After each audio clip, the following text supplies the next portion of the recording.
everyone. Welcome to 꽱ᴜᴜ. So today I have another big live and it's brown ink. That is one of our lessons today. We will go over all technique that brown ink do and more. Since this is autumn, so it's a perfect time for it. So let me turn around and connect myself. Just 1 second.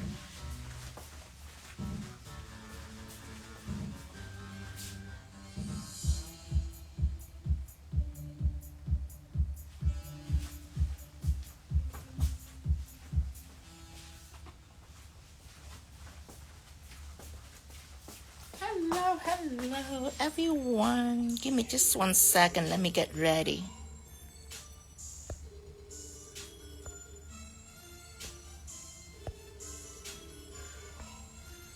Okay, I'm gonna invite my other account so we can do double screen.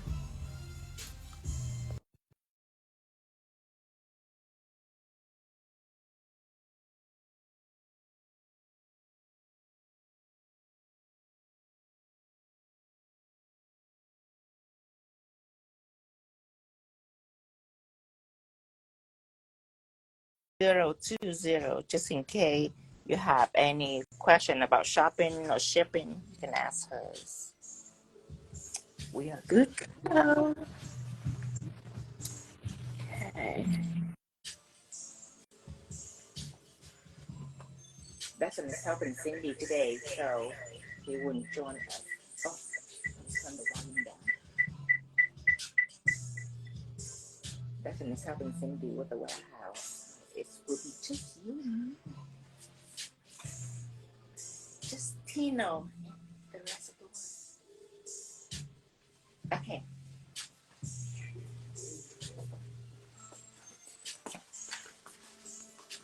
All right. Oh, and since we are going to work with brown ink today, let me show you brown ink. So since brown ink is very, very stainy and easily ruin your clothes, so I'm decided to wear all white just for you. Alexa, turn the volume down 1 notch. All right. So before we start with brown ink, I want to explain for you about our ink because a lot of people mistake our ink for alcohol ink. But this is art ink. It's a little different. It's a hybrid. And what it means is it's a combination between dye and pigment at the same time. It's very close to calligraphy ink. It's very strong, very potent. And we have 3 kinds, black, brown, and white. So today I will demonstrate brown ink and we're gonna do like 10 different designs using brown ink. All right, so I will get some nails.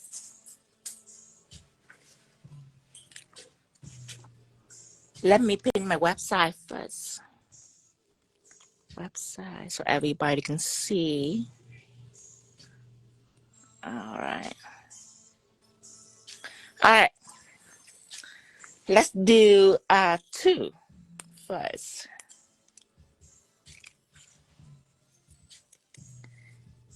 This first thing we do is a wood pattern. Since Halloween is coming up, you probably want to know how to do wood pattern for Ouija board design.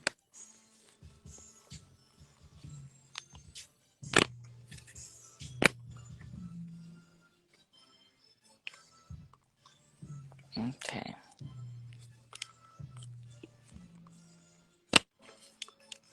Probably this is the best angles. All right, let's get started. So first, I will have 2 nails out. I will do 2 kinds of wood pattern. One is easy and one is more details in it. So first, I need pigment base. Pigment base it generates a very dry layers of inhibition. And today I am going to use it because brown ink is act differently on matte. It act differently on shine and it's act differently on inhibition layers. And on a wet inhibition layer, it's act differently than in a dry inhibition layer. So these pigment base have a dry inhibition layers that I am gonna use to make brown ink react to it. Here, 60 seconds.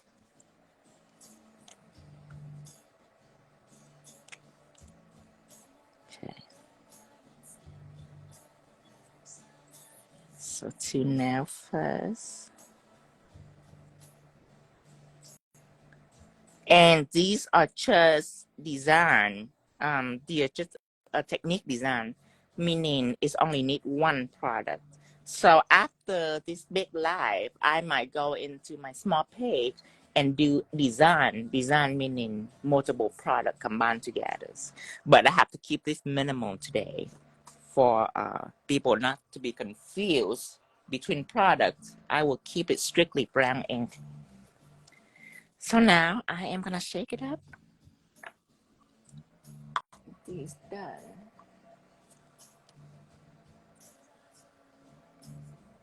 Okay, I'm gonna take my brown ink and shake it up. And make sure that the lids are closed because I shake it up before when the lids are not closed. Okay. Inhibition layer, yes, it's like a sticky layer, but products have a lot of different level of stickiness. Some are sticky, like my sticky product, and some are dry, and then some are wet. And they not no white. They all have a layers. It just depends on what level of layer it is for your brown ink to be on. Because if it's wet, then it'll be muddy.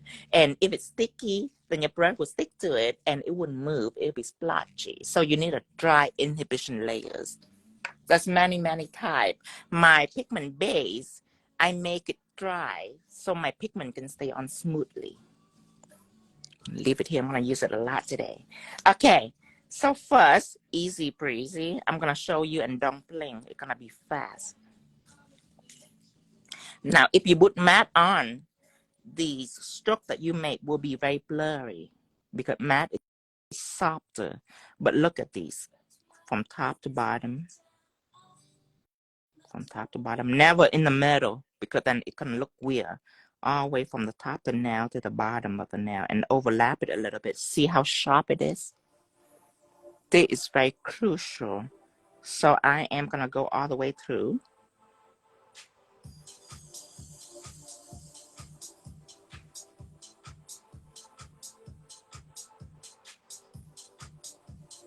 And just one line right here just to make contrast. Okay, now I'm going to stop right here. At this point, it's already look like wood. You can just send your client out the door at this point, but you can always do a little more. So I am going to take some alcohol, like just a little bit of alcohol, and then I am going to choose an ombre brush.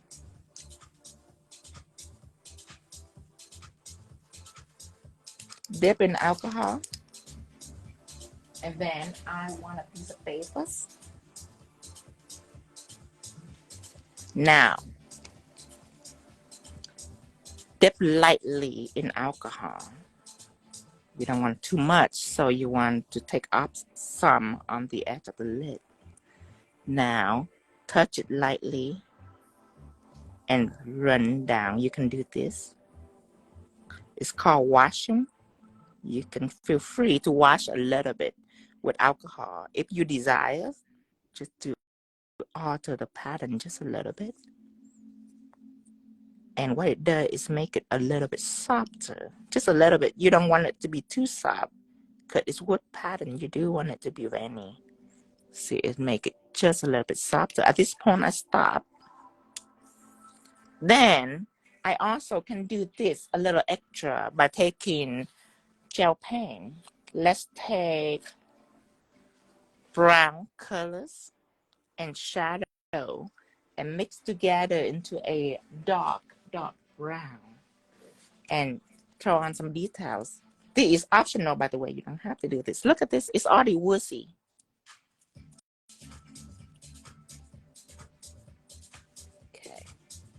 So I have since these two colors.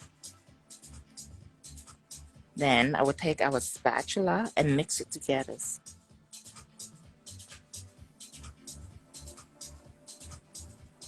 There. Now, I am gonna use a long brush. I'm thinking a 20 millimeters for long thin line. Remember our live about line works. This one is for Aston.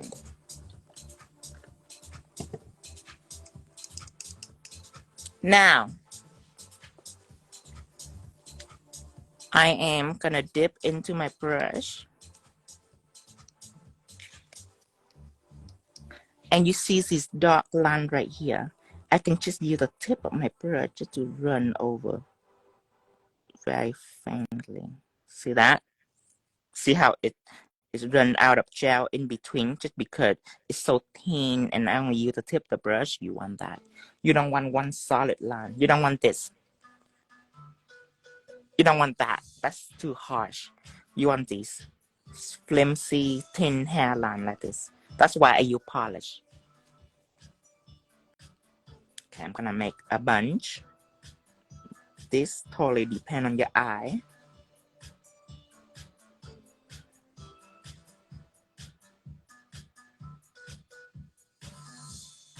Some down here. Now this extra, remember, one layer of brown ink on, you're good to go with woods. These I try to make the surface a little cleaner for different purpose. A wood background that are nice and clean with not a lot of details. I use it for design. Like I have two kinds. Okay, these I use for design. Like if I do a Ouija board, I would love to have this background because it's clean, it's not distracting. Then I can do like a sun and the moon or yes and no on here. But a beauty wood pattern like this, I just use it as its own. I don't use it to add another design on. I just use it like at the tips, like this. It could be like a tips, and it could be like clear silicone frame in the tip. So this is for its own. This I can add a design on because it's nice and clean.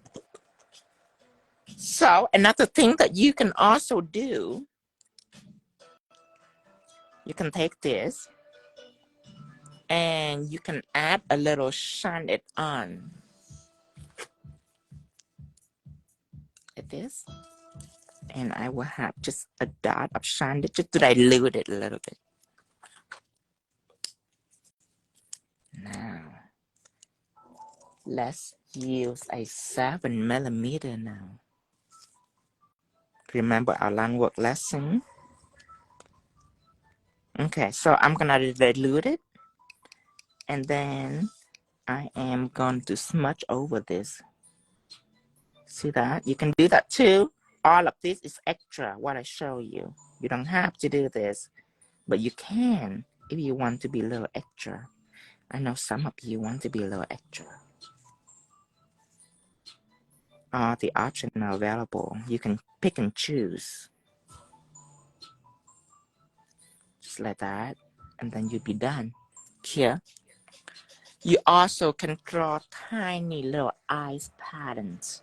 And I will show you. I will zoom in and I will show you.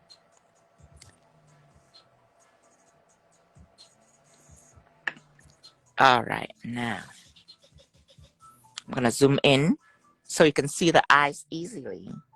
You can also do this.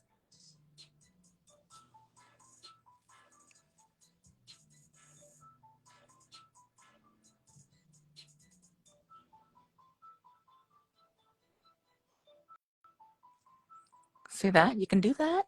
Yes, you can. A little bit right here too. Just like a leaf pattern. See that? Just tiny, cute little eyes. If you like. Or you can skip it. Okay. Now, done. So that is one of the example of words. Let's do another one. And then we move on to a different design. So I'm gonna mat this, by the way. Let's mat this now.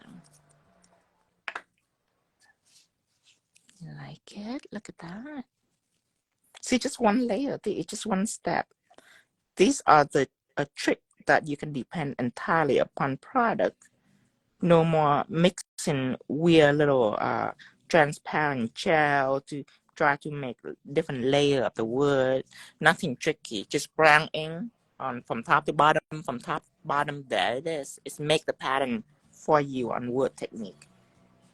Let's show you another one. So I'm gonna start the same way. So if you missed it, there is a chance to look at it again. Brown ink. Remember brown ink, and remember this is not alcohol ink. This is a very special ink. I only have 3 colors: black, white, and brown. So I'm gonna shake it up just a little bit. Now, watch very closely. Only one layer, okay? White pigment base. Do not wipe it up. Do not put top coat on. Do not put matte on, because if you put matte on, it's gonna be softer. It's not gonna be attractive. Shine is too veiny. You want it to be like this. The inhibition layer, look at it. It's dry. See, I touch it with my glove. It's dry, but it's not no white beneath this. Remember, this is very crucial. So pigment base, one coat, put on here for 60 seconds and just leave it like that. Now take your brown ink out, and from top to bottom, all the way. Do not start in the middle. From top to bottom, all the way, and overlap it a little bit like this. See that? See how it's make it for you. See this one right here. It's very attractive. The vein, see the vein, and then the darkness. You see this darkness, this light. This is very crucial in wood technique. Very crucial.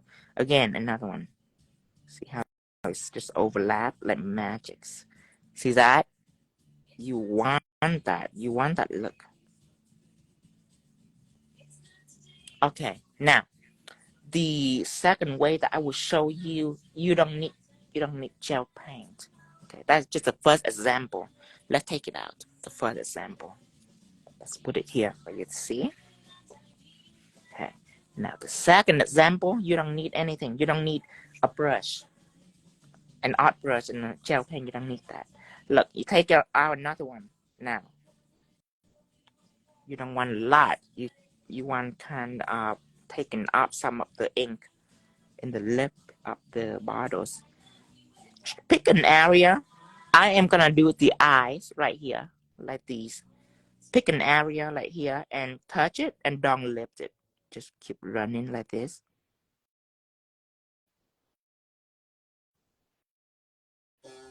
And if you have to lift right in the middle. Okay.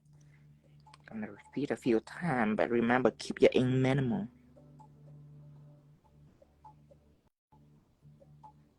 Now, if I want to lift, I lift in the middle. I don't lift on the side. Wait for it.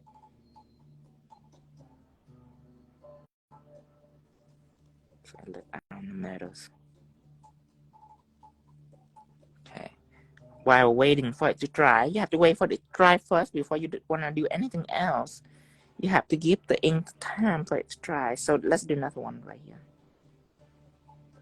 Just a leaf shade, but do not lift it. If you lift it, you'll get this. So if you lift it, lift right in the middle. This is almost dry. Let's mess with it a little more.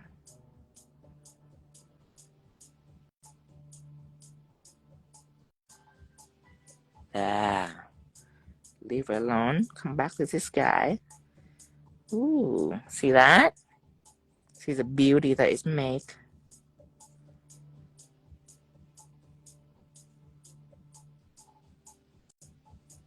See, because usually when people couldn't control it because they either work too fast or too slow. You have to know proper timing. You have to know that when it's wet, just give it room. Give it room. Yeah, just leave it. Come back to here and see. Another one. Okay, now when you're ready, you can also do a few lines like this on the outside. So you can do that too. Yes, yes. You just have to not too aggressive, not too fast. Because if it's too fast, it's all gonna be wet, and it's all gonna push against each other and move. You want a little streak like this. See that? Let me do another one.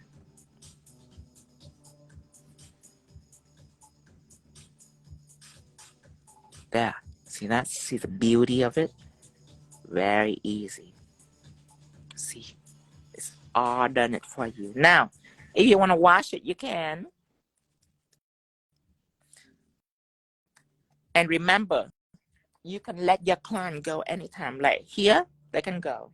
But if you want, you can pay attention to it a little more.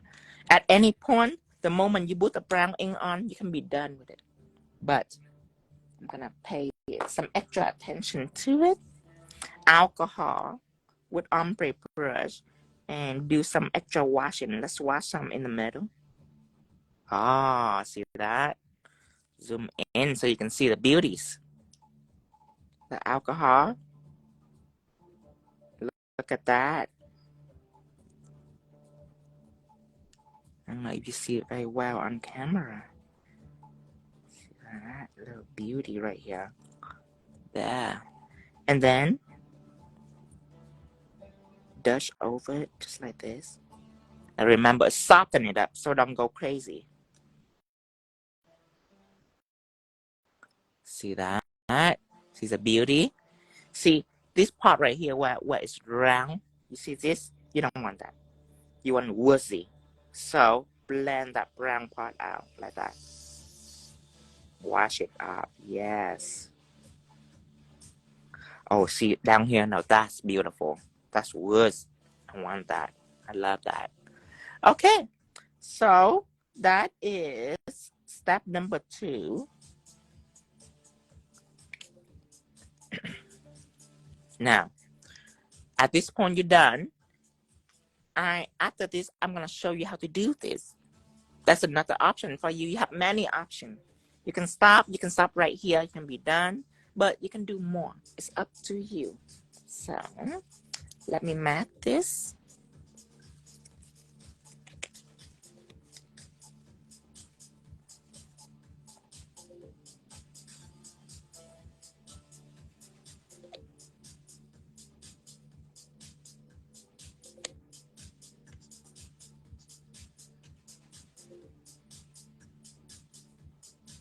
Cure this.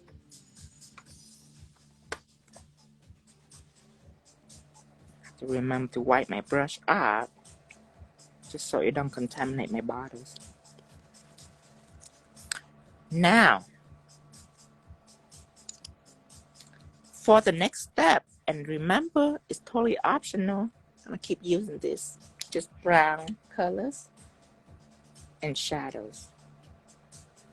Okay, now the next step is a little extra for the detail of the wood. But the reason why I want to show you this, because the way I use the brush, I feel like you need to know. So I'm gonna choose filler brush for a specific reason. Filler brush is a flat brush. It's tiny. It looks like a round brush, but it's a flat brush. See the indentation right here indicate that it have been pressed. Now the reason why I use it, because I want to use the sharp edge. Let me take a flat brush so it's bigger so you can see when I explain to you. Okay, now let's pretend that this is a filler brush. Okay, it's just much smaller than this, but this is a blunt edge that I use. Okay, but this one is a sharp edge that I use. See that? See how sharp it is, like a knife? Yeah, I'm gonna be using that. Okay, so remember what I use when I say I'm gonna cut. You know that I'm using the sharp edge to cut, not to stroke like this. Okay, so I'm gonna use that. Now I'm gonna take this, and what I am gonna do is using the sharp edge to cut down like this. So let's pick an eye. Okay, I'm gonna pick this eye. I'm gonna trace around this eye like this. So I'm gonna go down. See, at this point it's very sharp. See that? Very sharp. But then I am gonna stop and do another short stroke and another short stroke, and I'm headed toward the left. Okay, so look.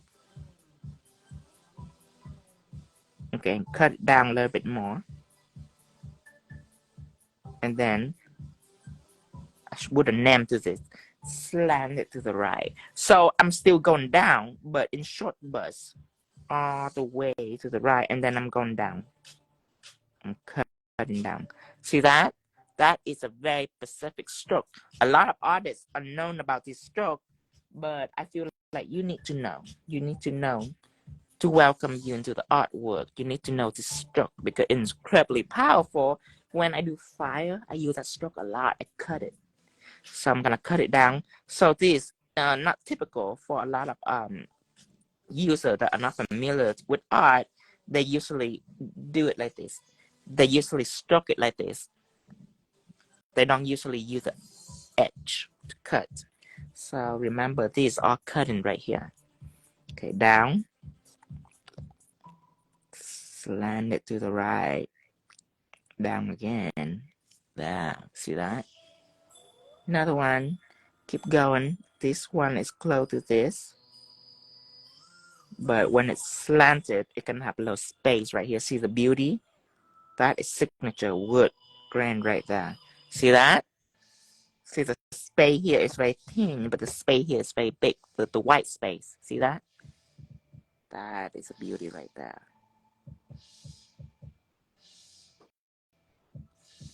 There. Okay, I'm gonna cover everything. So that is also an option code. When you do more, you always gotta charge extra money to depend on what your client wants. If you don't do this, then you save more time. It's just a different look. Just always remember, gotta charge extra if they want this.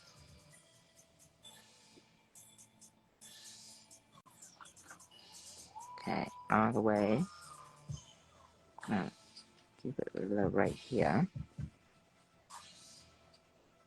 Just like that. Okay. Same thing right here. Getting close to this, then cut all the way up. See that? There. I'm gonna end this.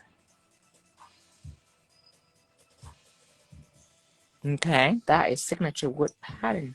This is Yes. a service announcement from the National Weather Service. Oh. Partly thirsty, and while you're drinking, I'm going to go ahead and let you know to let them know, as they're overhearing, that the Teflon and stuff is online. Everything you did the other day is online officially. Teflon and new texture effect is online.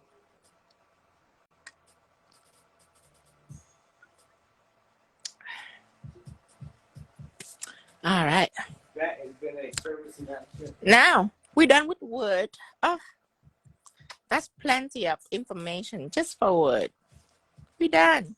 Gotta watch it again later in case you blink. I told you not to blink. The word of fast. Okay. Done. Math, everything. Now I want to show you vintage papers.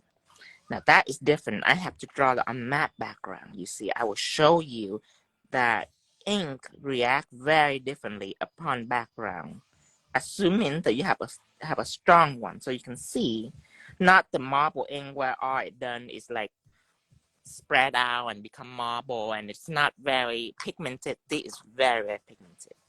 It can yield in a wide, diverse background. So the first one is wood, easy breezy. Okay. Now, vintage papers.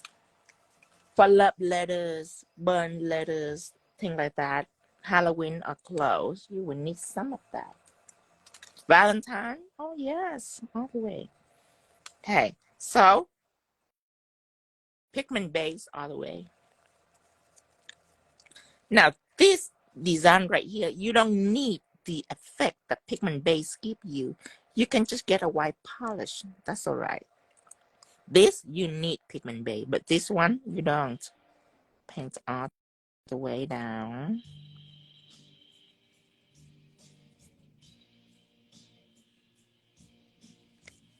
This one too.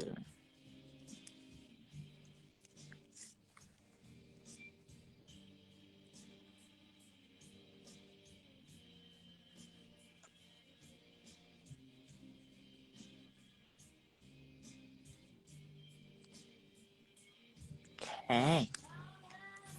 Here, let me put this right here so you can see. Okay, I'm gonna keep 2 nails for 60 seconds. Put these right here. Now remember these, like if I do a Ouija board, I would do this because it's clean. I don't have to do this detail. I can just skip those detail right here. Just leave a clean wood background. Do my Ouija board design. Cut out a hole, something like that, whatever you like, using black gel pen. I wouldn't do a Ouija board on this because it have detail. These are good on its own. Like it can be a tip, can have some gold frame on it, some gold leaf on it. That'd be fine. Pinocchio, I'm thinking of doing Pinocchio, and wood technique are definitely necessary for Pinocchio design too. Okay, it's done. Are you ready? Oh wait, no, I have to put matte on. Oh, ew. Okay, I was so excited. I thought I'm ready. Okay, matte it on 2 nails. You can use whatever matte you like, preferably a soft velvet matte. This matte now I use for pigment. Because now I have a stainless matte called Teflon matte that I use to resist powder. So this matte I use for pigments and for certain effect like this.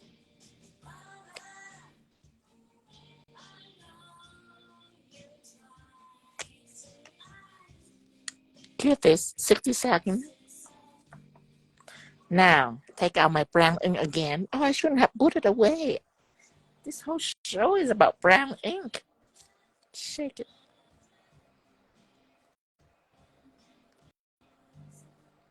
Hi Sheila. Hi everyone. Thank you everyone. Sorry I couldn't stop and answer to a lot of comment because this live right here, people don't just watch it once or don't just watch it on current live. They watch and rewatch it to learn because a big live like this are organized or demonstrate on just technique, not design. Design, you can take the technique and make whatever design you want like this. But these are technique. Technique are important for you to learn. So that's why I don't answer to a lot of comments because the viewer, I don't want to confuse them. Okay, I'm gonna take my first nails. Okay, brown ink again. Now, this time only painted around the nails on the frame. So take out your cuticles like this and around the nails.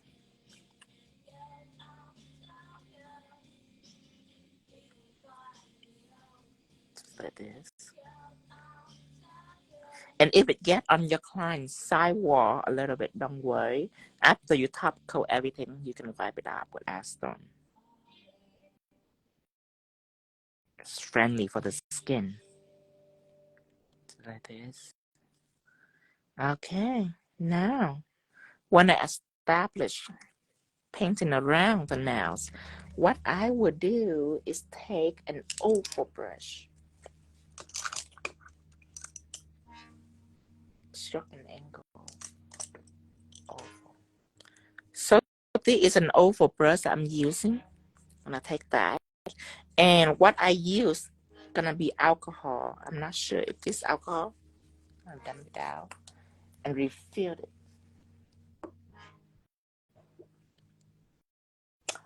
Now I'm gonna dip this in,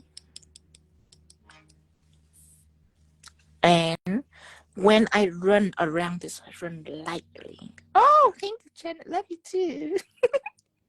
Okay, gotta be serious. Okay, now I am gonna run slowly around this like this. Okay, and that was kind of, you see how soft it is on mat? It's very soft. It's blended slowly, and it's, you kind of want to force all the ink to go to the edge. You want to force it to go to the edge. But because of this potentness, some of this thing is still going to be here on the white, and that's what we need for burnt paper. See how amazing it looks?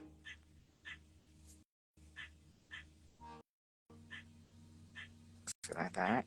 Now, if I want, I can be a little rough to make some kind of crinkles. Okay. Let me try to make some crinkle.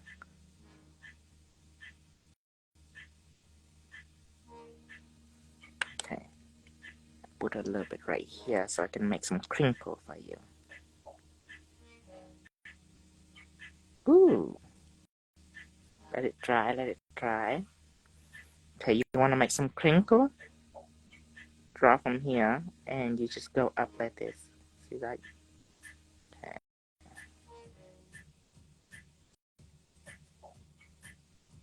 And remember, always give it time to dry, because after it's dry, you actually can see it more. So always be patient on it. See some crinkle. See that? Okay. Okay, now let's soften this end a little bit more. Actually, I want to make a crinkle a little more visible for you, so you can see it easier. There.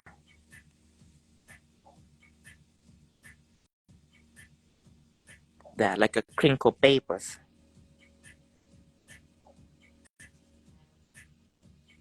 Okay, wait for it to dry, wait for it to dry. There you go. See, before I was a little aggressive. I was going a little fast.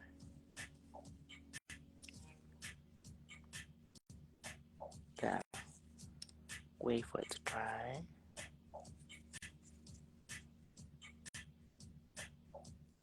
There you go. Touch it lightly.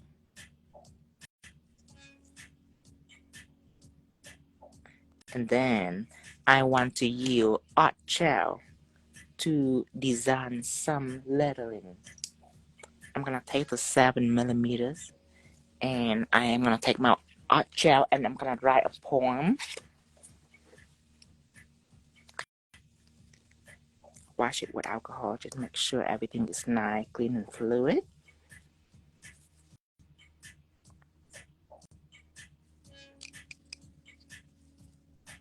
Okay. Rose red, violet, or blue. Remember, this is not a pen, this is a brush. So you have to remember to move it in different segments like this. Rose.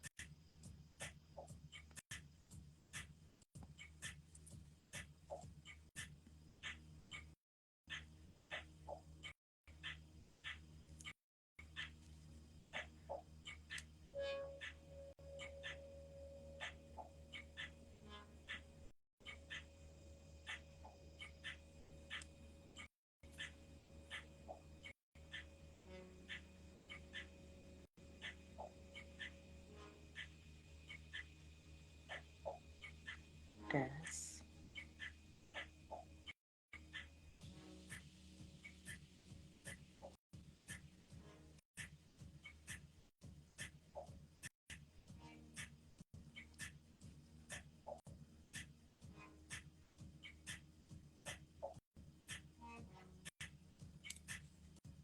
R.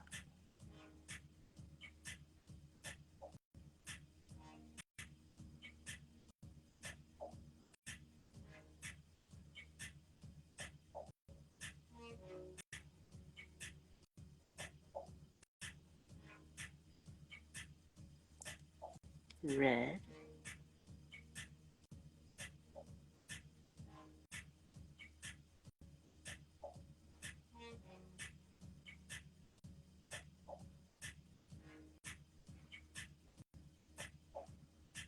See how I break it up into different segments.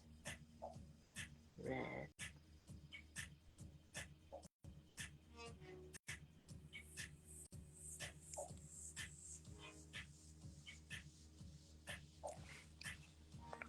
Violet or blue.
Blue.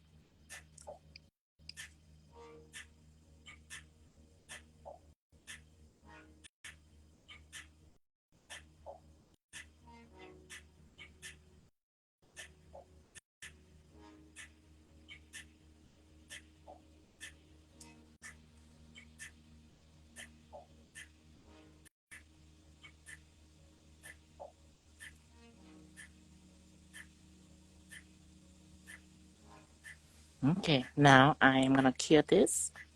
And you can draw like a red rose, something right here too. Okay, cure this.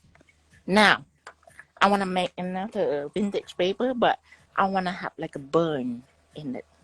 So, I am gonna take brown again. If you miss it, now is the time. Don't blink. Brown ink, shake it up a little bit.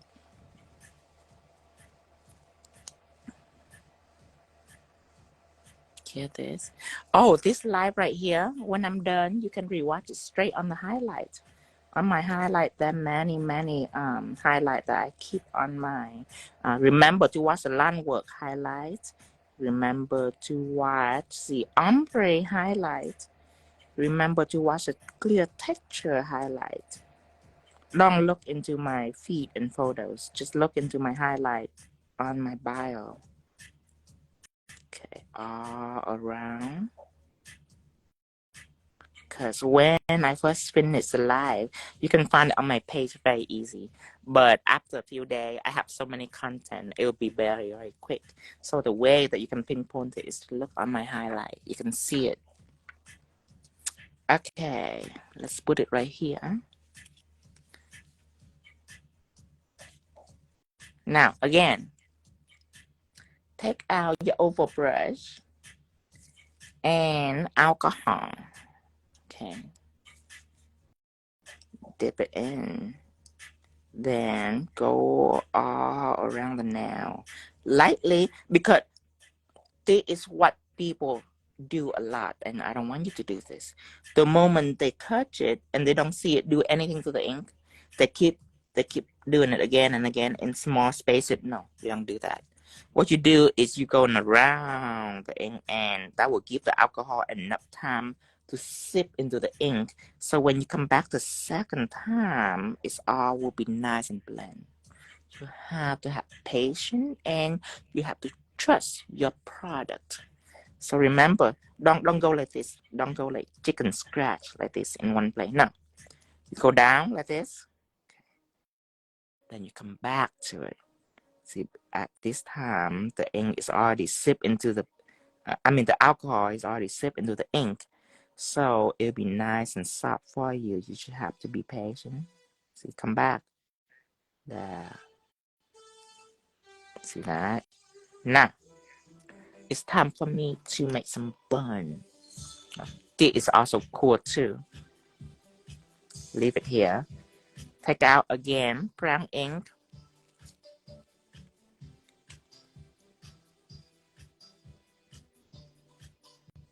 Now I'm gonna give it, say I want some burn right here. Yeah. Ooh. Don't let it run. Okay. So this is my burn, right? Let dry. Let's give it another burn.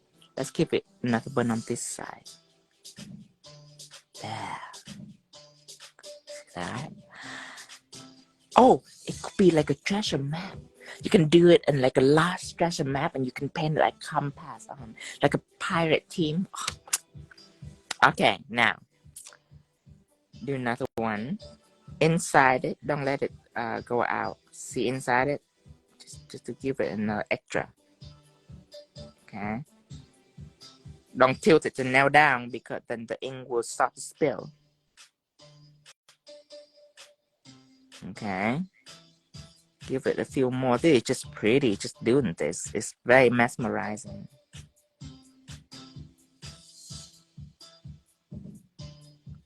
Okay. Now, I want you to take our oval brush and let's use acetone or alcohol. Let's use acetone. I have myself some pure acetone, and you see, it's a little too soft in the edge still. I want it to be a little sharper, like it's actually been burned. So I'm gonna take some acetone out, and I'm gonna go. No, don't keep messing with it.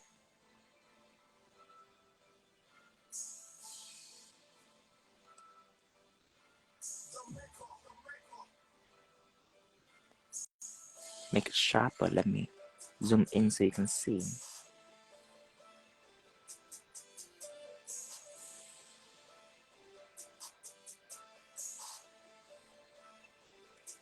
See, this can make the edge a little sharper.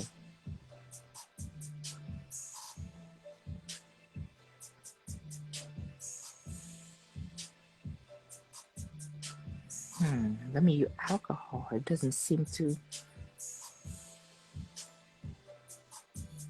Oh, alcohol is actually okay. So this step, I want to use alcohol instead of acetone. I was thinking acetone should be stronger, but it doesn't burn it like alcohol does. You see how it's burned? Okay, experience. Use alcohol. There, burned it. Now it looks actually like papers.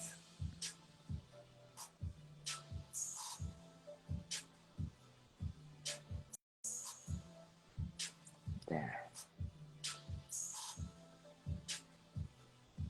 Just touch it lightly.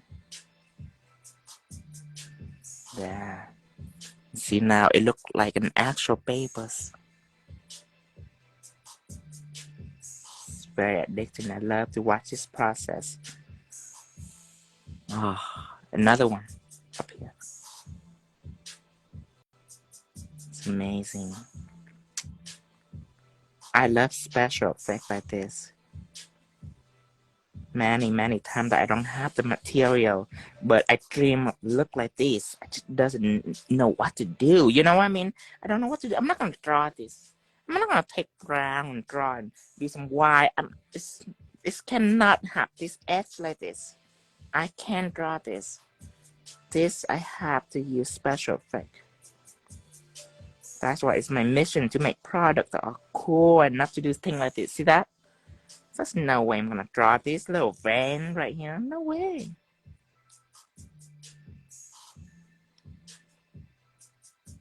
Okay. Now you can mess with that long as possible. And when you're done, you satisfy, you release it. And one last thing.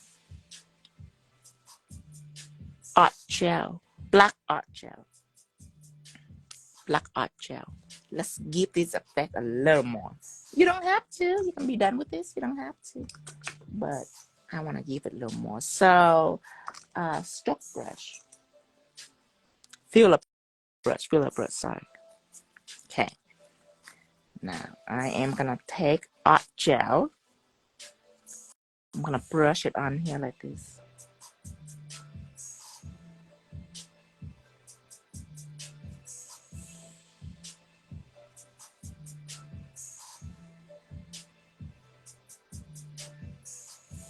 Yes, a pirate map. I didn't even think of it. I just think of it now. I was like, oh, this kind of looks like a pirate map. Okay, now I am gonna take a dry brush and I am going to smudge the edge a little bit so it doesn't look too sharp on the edge. God, look at this effect. I can't wait. And I can't wait until I do the what is it? Tortoiseshell. I have a new way of doing tortoiseshell this year. Okay, here, done. All right. Thank you, Naomi. Okay, now matte everything. So that is a burnt papers. Oh, this is next. Oh, it's amazing too. Oh, you have to have 3D jelly with that. I'll show you this. I'm not sure how to even call it. What do you call this? Like, is it still a wood grain or something? What is it? I don't even know how to call this. Help me out when I'm doing this. Think of a name for me. I have way too many techniques. There's no way I'm gonna name all of it. I have way too many techniques. It would be nice if I have a name to it, a cool name.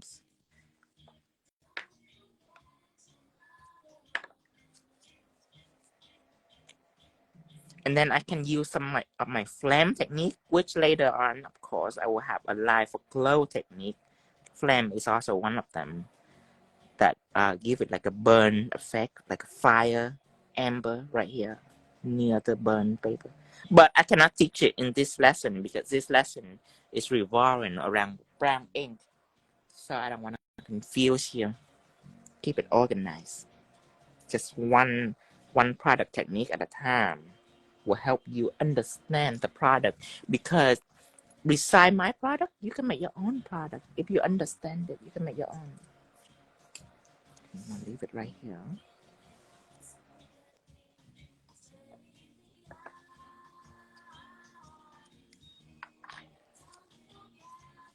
Okay.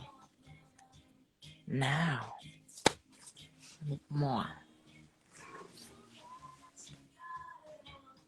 And since it's a very stainy ink, I decided today to go all white, just for you.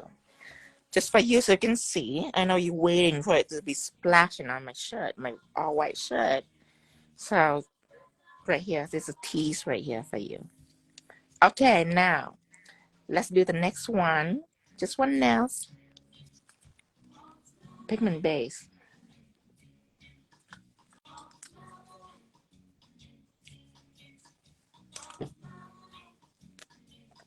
Apply all over this.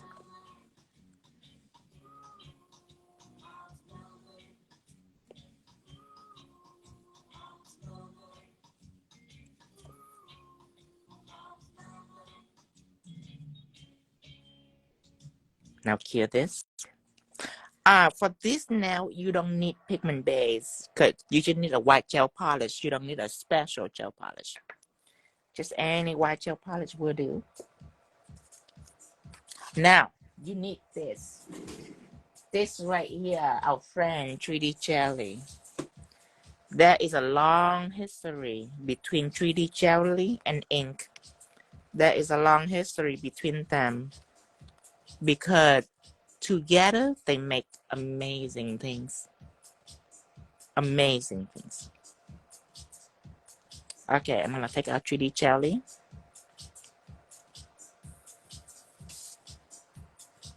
And apply with a flat brush.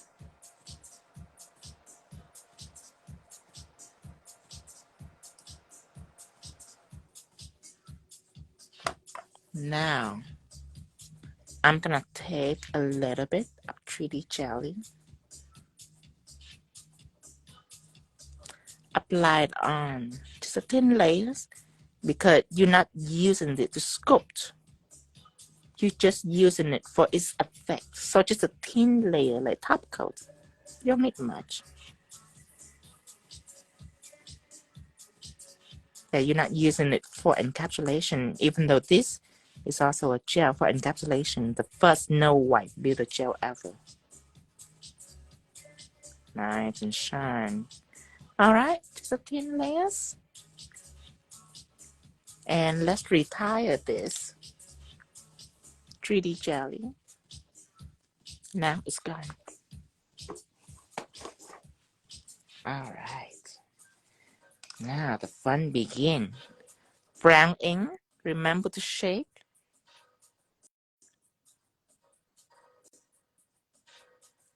Now, take it out. And what you want is you don't want a lot. You'll be regretting it. Just a little at first. Because it's going to spread. Okay? But it's not going to spread messily like firework. It's going to spread into nice little circle. So let's zoom this guy in and watch. Let me show you how I pick it up. So I pick it up and look. See that? I take it off right on the edge. Okay, now I can get a little more. I just want to see the amount. See that? Again. And again. One more on right here. See that?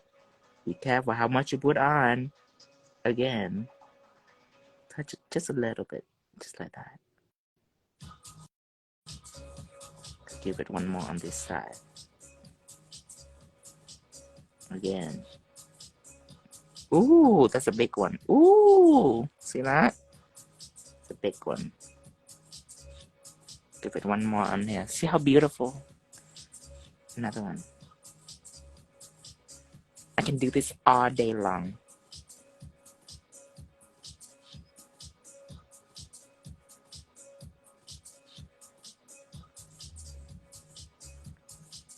A little bit right here. It's beautiful. Now,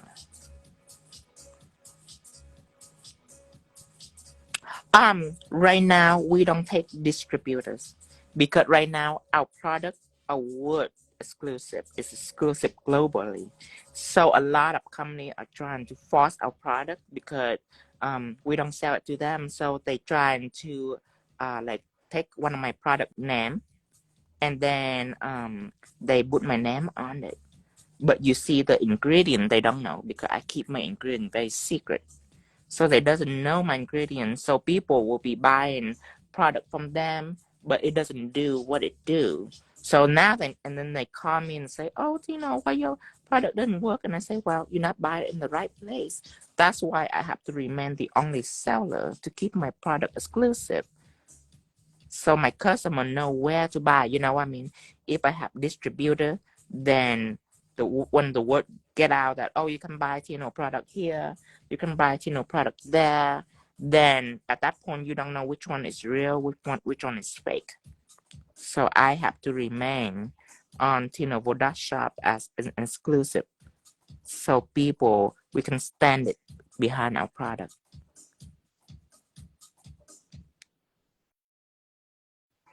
Because each one of the product that I make, I'm not just selecting the product that everyone have. I actually make it.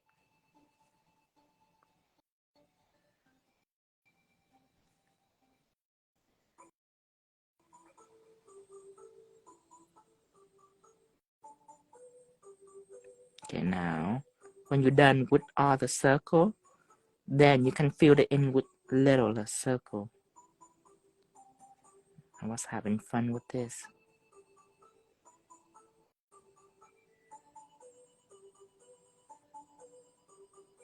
Just for you to see that beauty that 3D jelly have over this. Wait a little bit. Wait a little bit.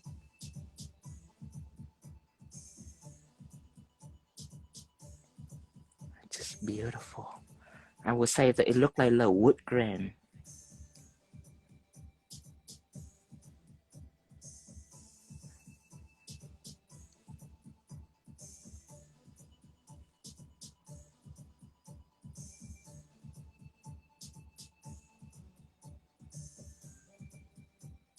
See, and when you touch it, if you touch it lightly, then it'll be smaller too. Remember that. That is for you to experiment and play with it.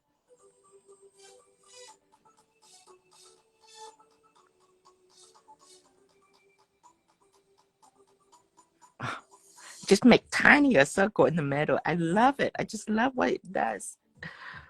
I literally can mess with this all day long. Okay, now it's time for littler circle. Fill this in.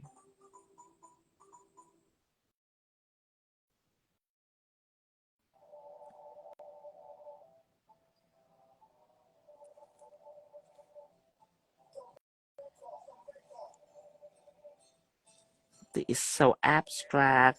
It's so organic. I just don't know what to make of it.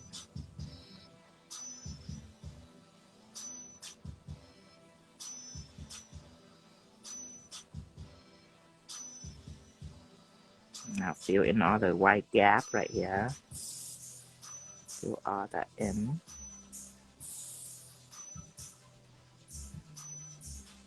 Okay.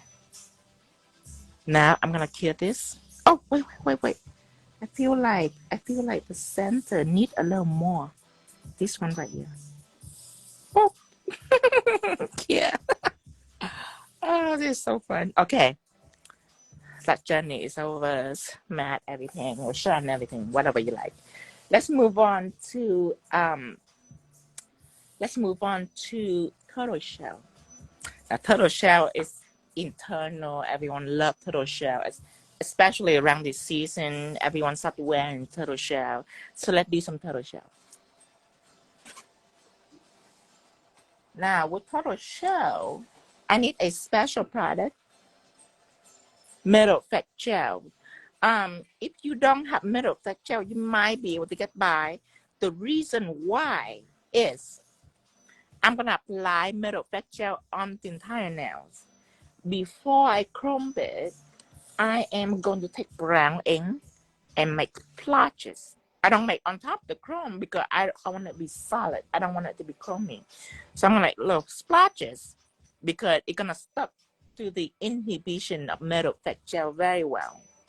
So when it's, and metal effect gel have a no wipe inhibition, okay? But no wipe doesn't mean glossy. It's just no wipe. So it's still able to absorb ink. And then I am gonna chrome it because metal effect gel is for chrome. So if you don't have metal effect gel, what you can do is put on some white polish and then put on some no wipe top coat. But I don't want to guarantee how the ink will stick to the top coat. I know how the ink will stick to the metal effect gel, but I don't know about top coat. So that is something you have to test out now. But metal effect gel is my first product. By now, everybody should have metal effect gel, so no worry that. I'm just warning that for newcomers. Okay, now matte everything. Look at this. What is this? It's like river rock or some kind of marble design. What is this? Here.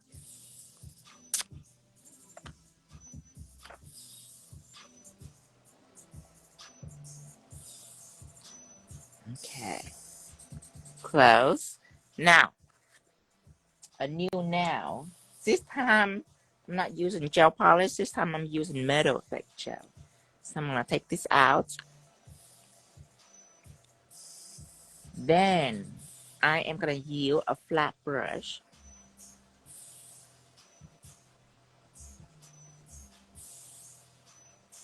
Then, I'm going to apply one layer of white metal effect gel onto the nails.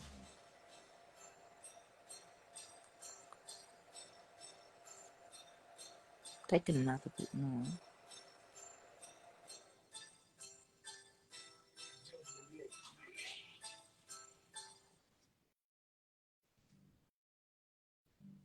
Now, after I'm done, I am gonna kill it for 60 seconds.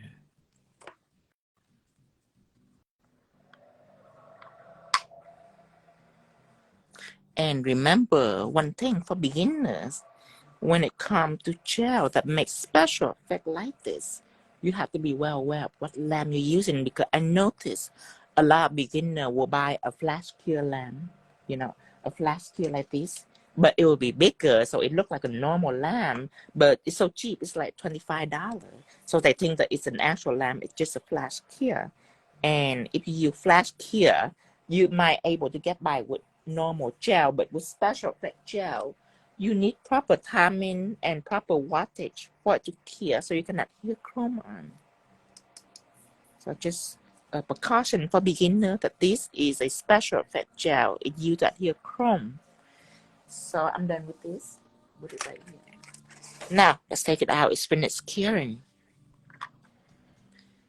Now this surface right here, what I am going to do, oh, let's put this right here. Oh, so pretty. Okay, what I am going to do is using Moonlight Chrome to apply it on. And Moonlight Chrome is a white chrome. So if it's on red, it will turn that red into red metallic. If it on yellow, it will turn that yellow into like a goldish colors. So a Moonlight Chrome is like a donut glaze chrome. It just turns everything into platinum. So I'm gonna take this, I'm gonna put it right here, but before I use Moonlight Chrome, I'm gonna take out brown ink and give it a little shake.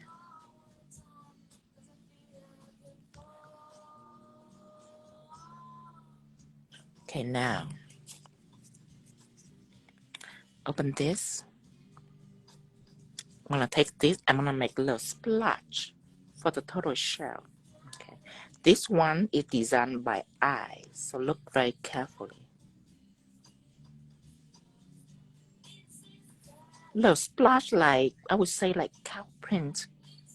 If you design cow print before, it's very similar, but it's more natural looking.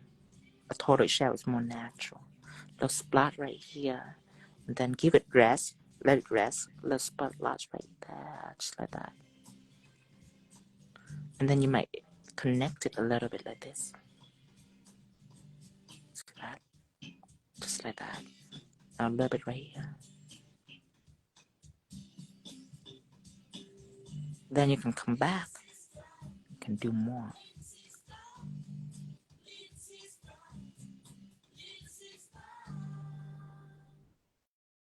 See that? You can add a little more in here. See that?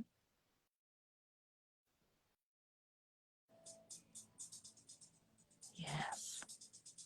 Remember, you cannot do it all at once. It wouldn't listen to you if you do it all at once. You have to let it rest, let it settle, and then you can come back to it. That is one thing about ink. You have to know how it works. Because a lot of people go at it and they keep going at it, wanting it to be darker and darker. It doesn't work that way. Ink is different than paint. You have to let it settle. Let it settle just like this.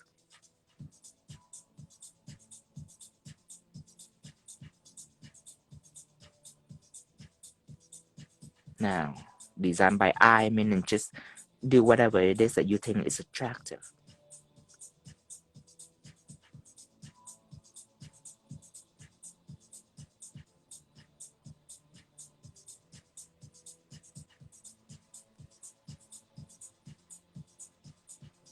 Okay, let's end it right here. Now, wait for it to dry, and I am gonna apply my Moonlight Chrome on. Let it rest here. I'm not done with this guy yet. I'm just done for now. Now, I am gonna take out shadow applicators.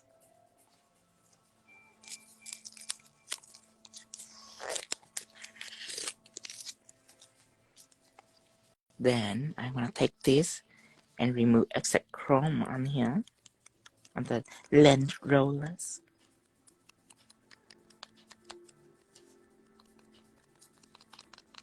And you can find this at your local drugstores. Then, see, these space are already been taken. Okay, chrome doesn't adhere on ink, but it do adhere on metal effect gel like this. Now rub it all over.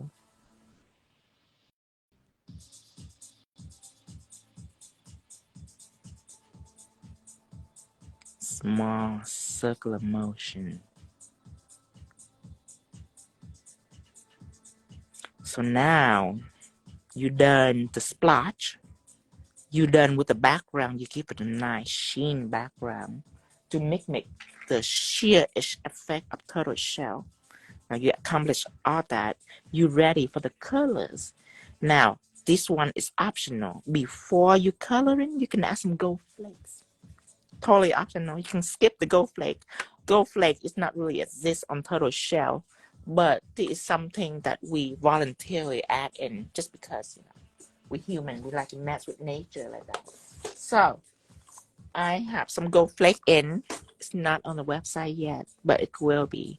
I have gold flake, silver flake, and rose gold flake. It will be on the website. Not yet, but this is minor item. It's a minor. It's just a little fun that I have. Okay. So for gold flakes, I need a ingredient to stick it.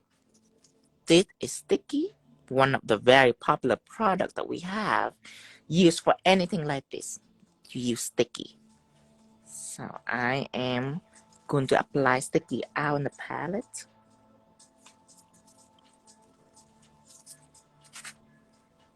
And sticky, you don't need much education on that. Sticky is at its sound. Sticky.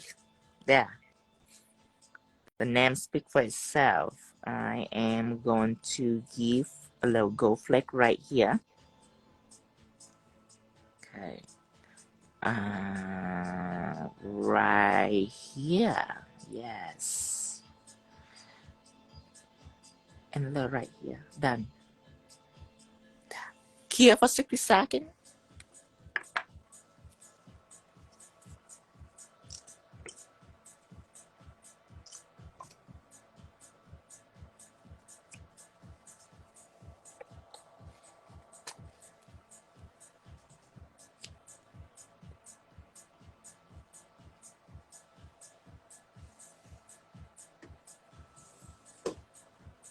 Now, I am going to use my silicone tool to apply gold flake.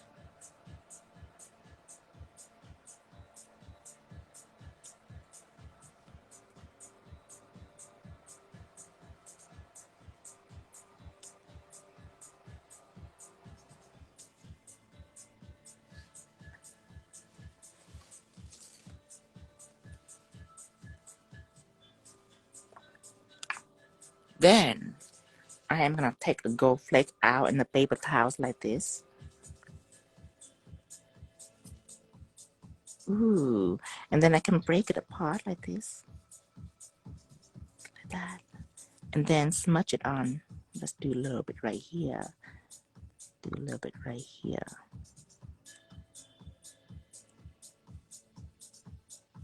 And then let's do a little bit right here. Then a little bit on the tips. Now, you know that it's only stick to the part that are sticky. So you can use this head, scrape it out.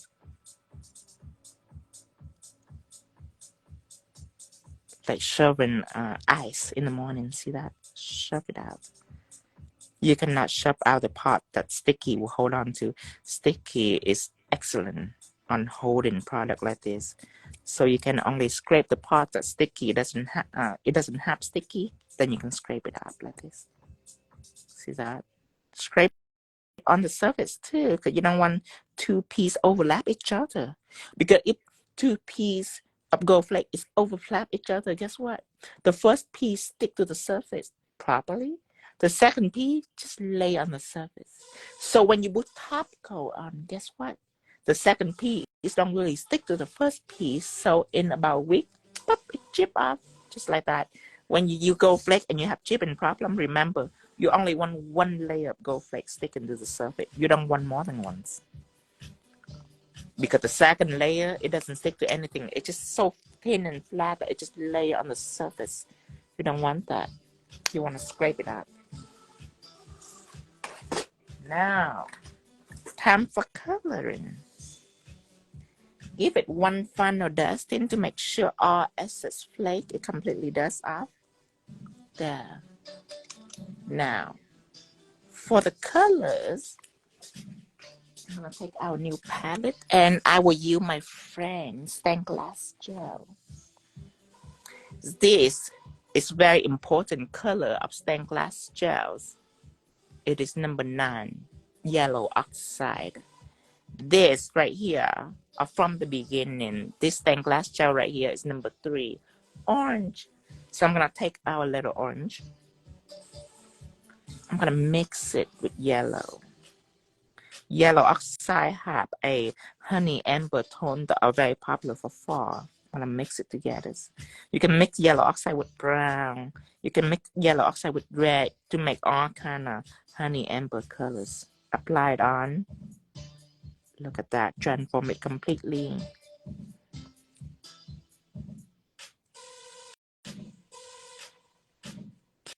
Get this.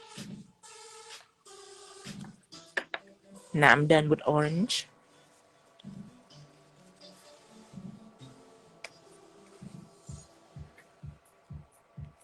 Then I want a little more yellow just to make it richer. Totally optional. Number 9.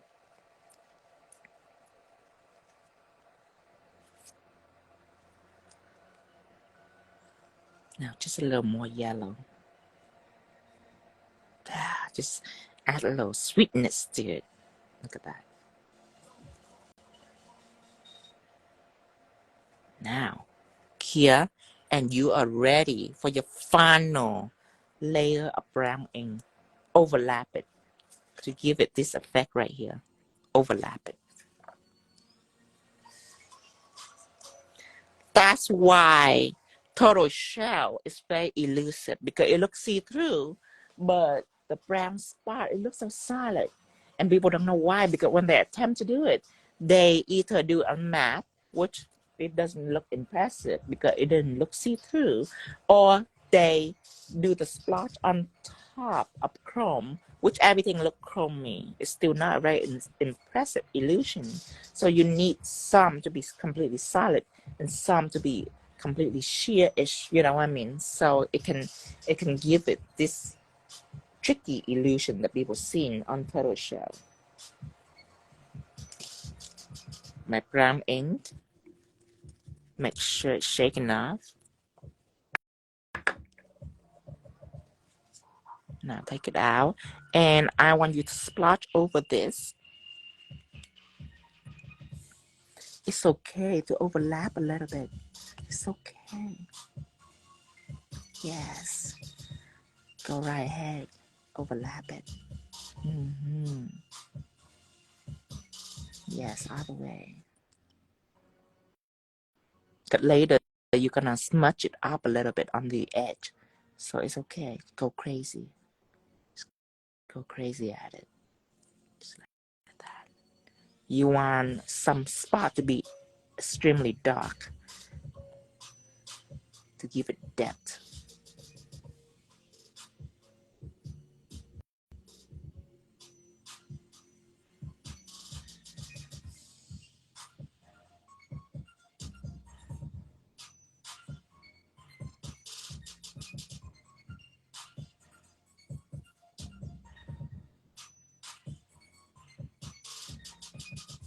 There. Now, we need a little alcohol.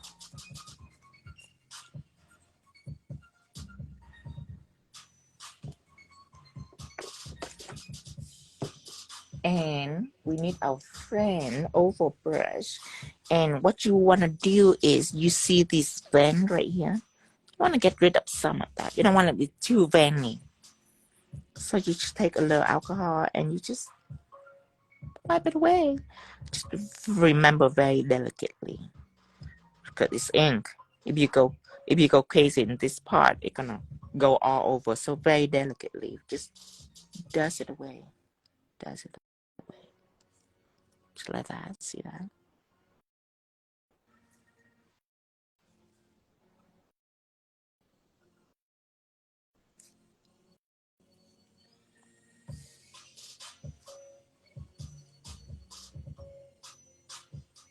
See, this one make it a little lighter.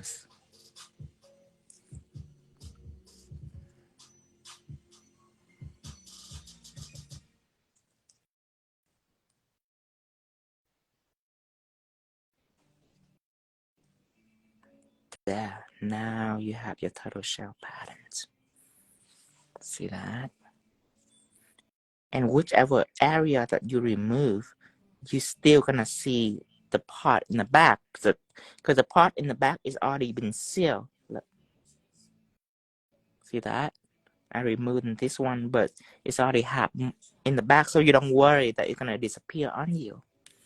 Now, after this dry, go ahead and put shine on it.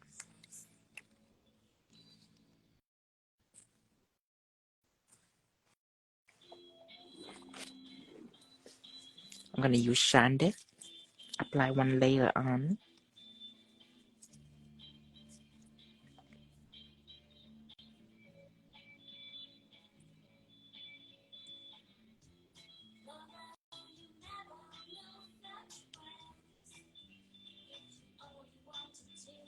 Now, cure this for 60 seconds.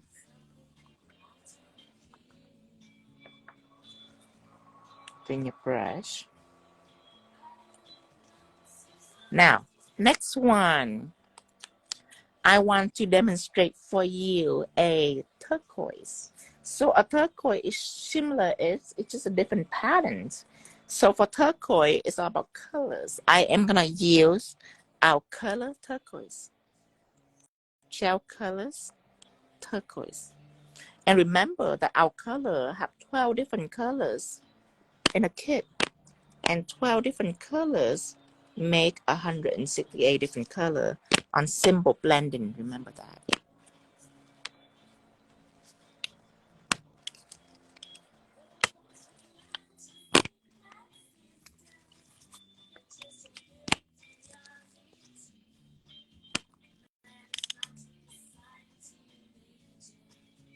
Put it right here. Now take it out, and I need nothing else.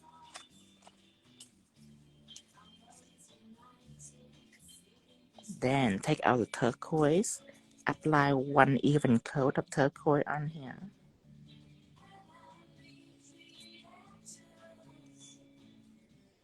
There. Here.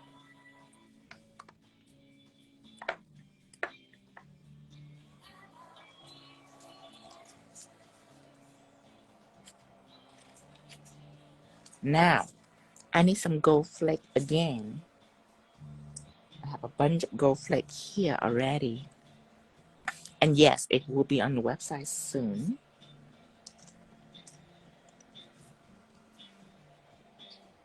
So I am gonna chop it off right here. Chop some off. I want to make it nice and thin, little bit in pieces. Okay. Wait for this to dry. Clean this up with acetone. Whenever you want to clean gold flake off your tool, just clean it with acetone. Okay, now take it out.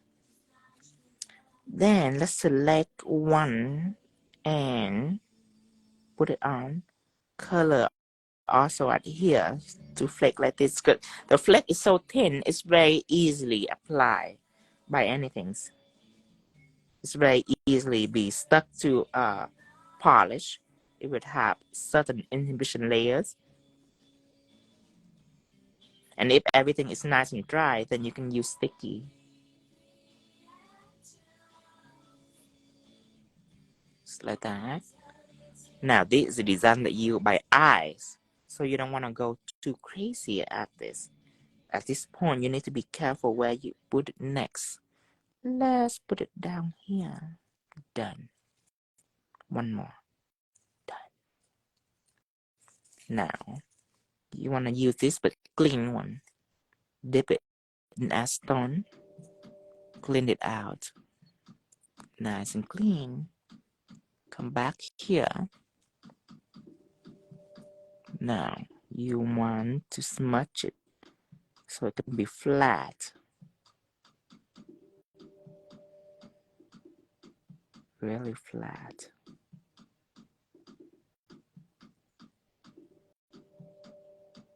There. Then, take this away.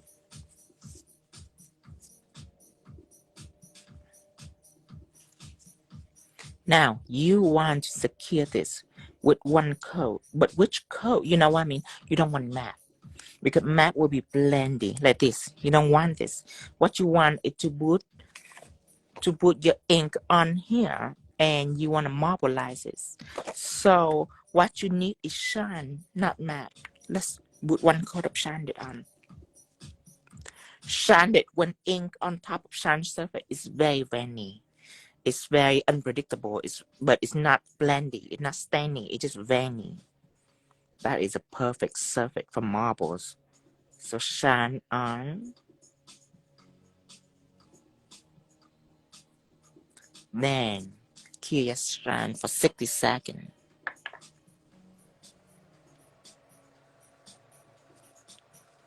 Make sure you clean your brush.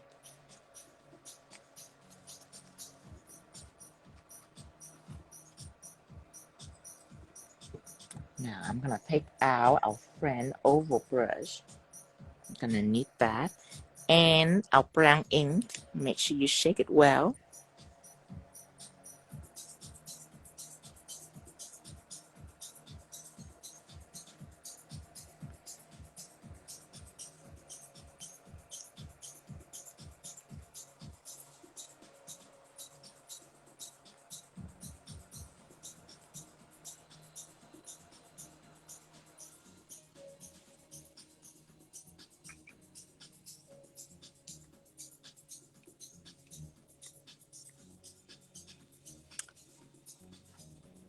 Now, take out this. Remember that this is already been secure. So you're gonna take brown ink.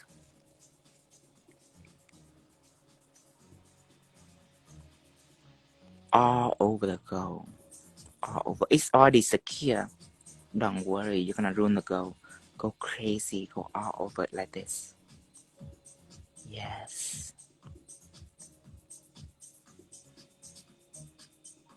And then some on the blue too, all the way.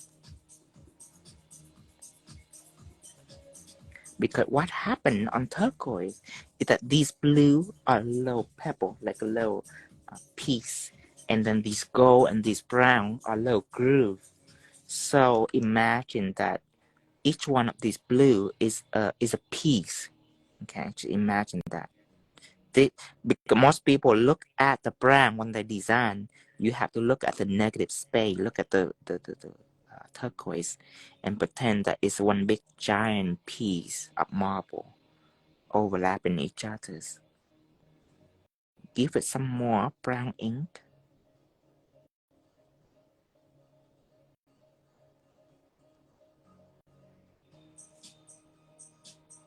Some more.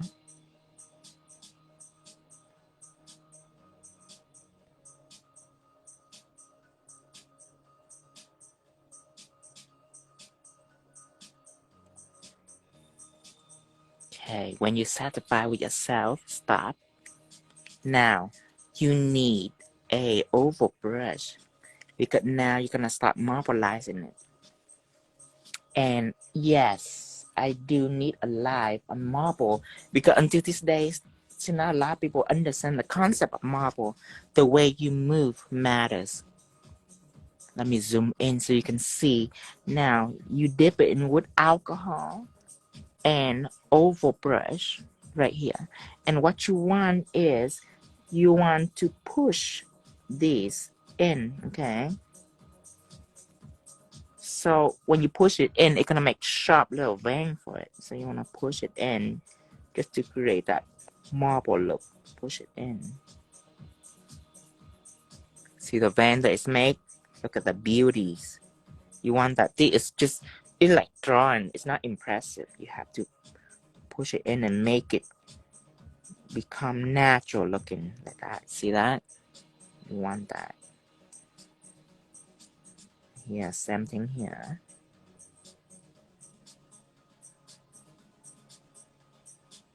You can drag it in here a little bit.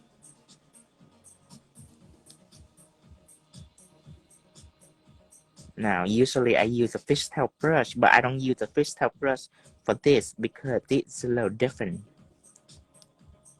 I use a fishtail brush if I don't have all the gold flake right here, but I have all the gold flake right here. This is more of a structured marble. I am gonna dig a little hole right here to reveal some of the turquoise. See that? See that turquoise right there that I just made? Bit right here too. See that? Touch it and move it just a little bit. See? Take out a little spot to reveal one of the tiny marble inside. Now you go. Just keep doing it. Use your eye to see which one is attractive. Okay, and don't overwork it. Okay. Now, when you're done, you might want to take this and remove some of the gold, so some of the gold in the middle look more shiny. See, you're not ruining the gold because you already top coated. Remember, you have to follow other steps, or else when you're doing this, it's gonna destroy your gold. I already bush shined it on, so my gold is safe.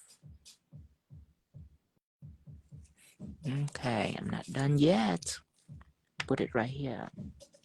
Now, let's again take out our turquoise colors. This time, take our milky colors. Okay. The reason why I don't use pigment base or white polish, because I need this to be semi-transparent. If not, then it's not gonna look good. It's not gonna look blendy. I want it to look blendy. So let's take out some turquoise gel colors. Put it right here. And then milky gel colors. This milky is not included in the bundle because milky is not really part of the color system. Milky is a gel color for special effects. So it's separate. It's counted separately. 12 color is strictly colors. All different kind of colors. Okay, now I am gonna take a spatula and mix it up. So now I have a lighter turquoise. There. Then I will get a pointy brush or filler brush. It's up to you. Let's get the pointy brush this time, or filler brush. That's up to you. Just a small brush, but not a liner brush. Now, bring it up to here. Let's zoom it in so you can see. Take this milky turquoise that you just make.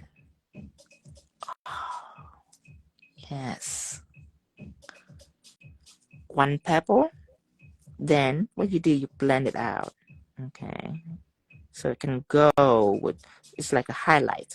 Okay. Just like that. A little dot right here. Okay. A little bit right here. It's transformed, but it give it more dimension.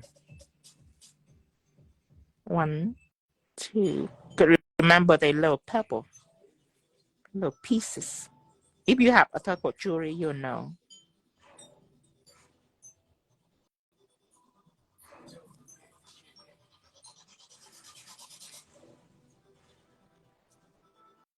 A pebble right here. Oh, and a little bit inside here. See that?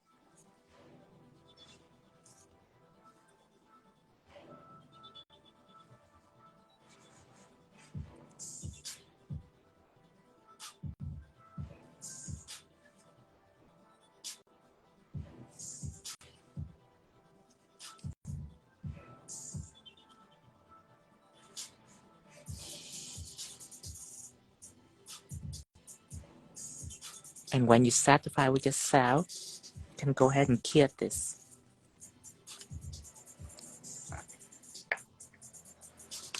Now, when I'm done with this, it's time to move on to something else. Let's play with some textures. Next, I want to demonstrate this brick wall right here and snake skin. So I am gonna have 2 nails out.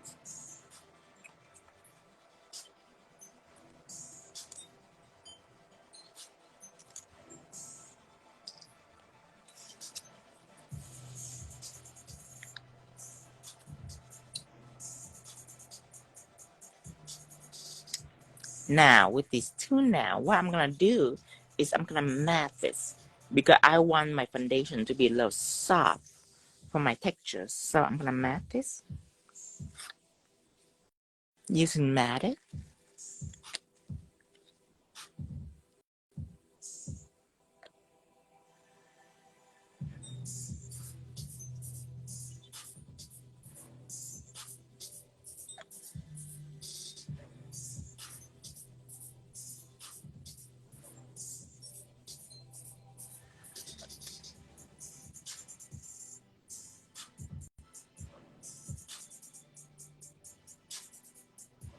Then I'm gonna put this into the machine and cure for 60 seconds.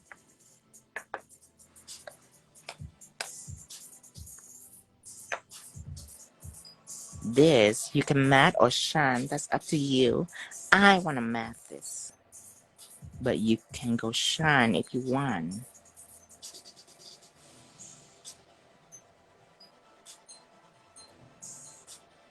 So this is what it looks like when it's shiny.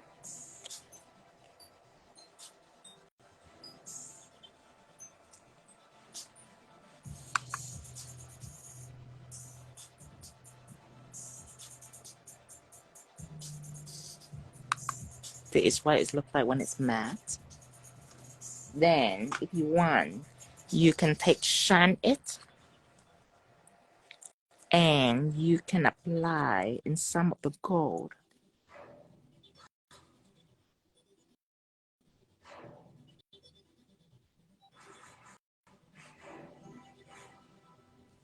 There.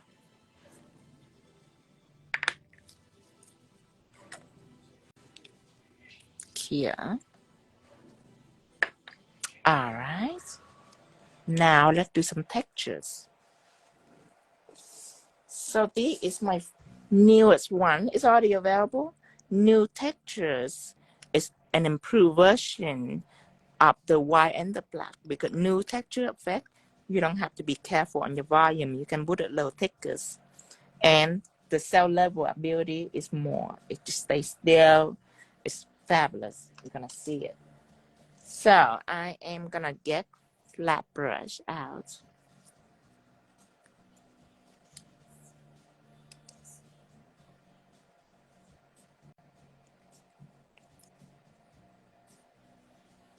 Have 1 scoop of new textures and apply it on. And when you apply it, try your best to glide over it lightly to make it smoothish, but not, you don't need it to be too smooth, just smoothish.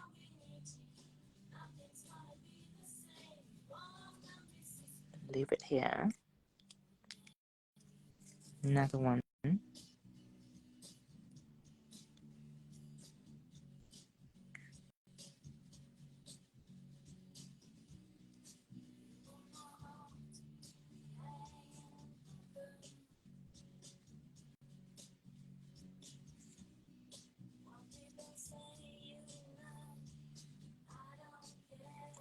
So 2 of these, do not kill this.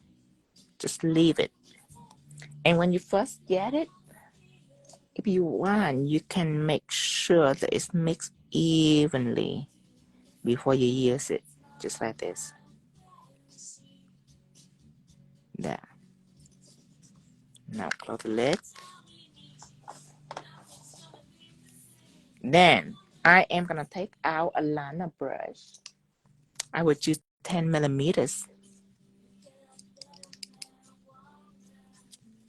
Now I am gonna make a brick wall first. I need a paper towels.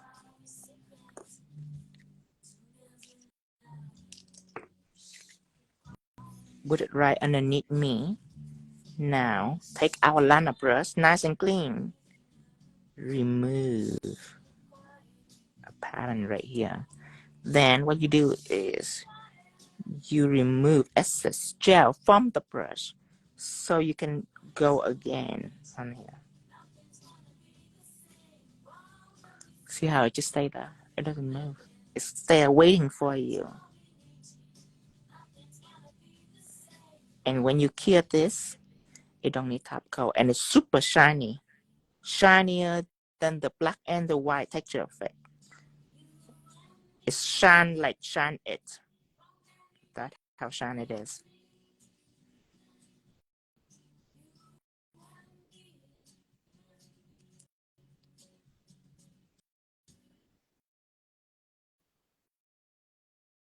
And if you want, you can take the ring fingers and you can press it and pull it out. Just want to make sure that your ring finger is nice and clean, so when you put it on here, it don't get on your client nails and all that.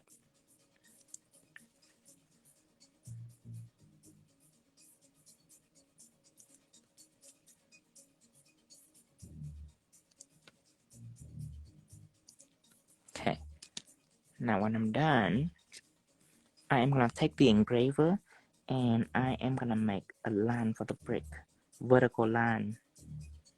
Skip every other line. You skip it.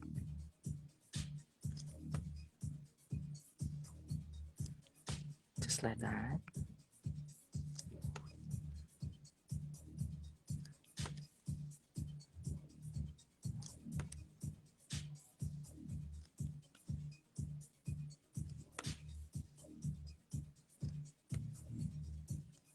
Right here, another line on the other side, and skip every other line.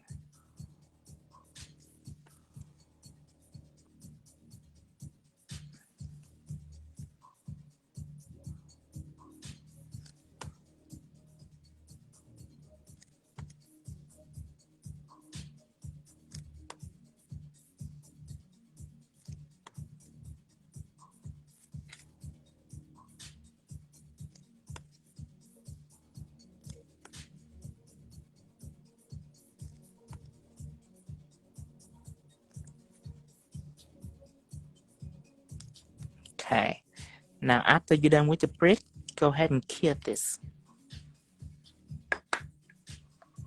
Let's take out the turquoise just to see.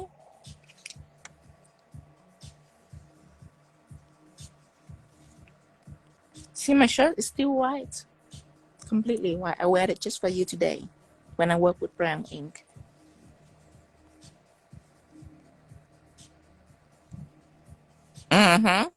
That is right. Step. Becky gonna go bankrupt with these sets. And remember, each one of these now, remember, these are not a design, these are technique. Each one of these now, you can make an entire set out of it, and you can repeat. Like the turquoise, I have used with so many designs, with the elephant design, with the turquoise design. I have made into tips. I have wood bedazzle over it. I have used this technique for many things. So remember, each one of these are many designs. Now, these are done. I am going to take brown ink, shake it up just a little bit. Then I want to apply all over this.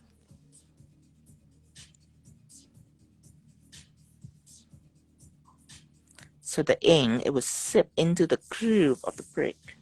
Let it rest a little bit. Give it time.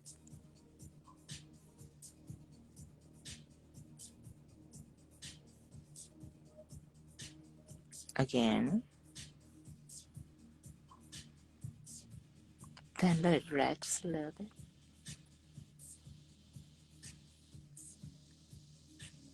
Again.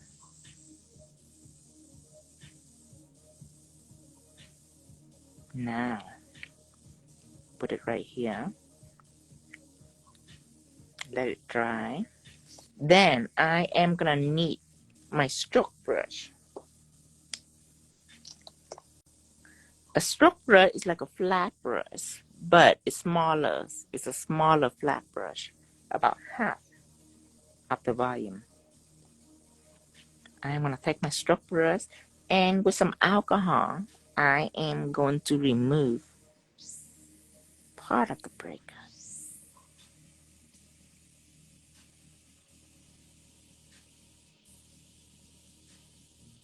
There.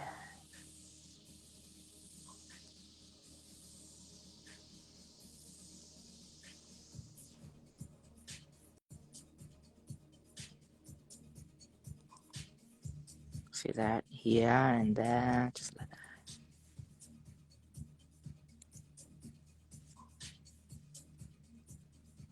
Okay, and then the other brick, it's just your choice, whatever you want it to be.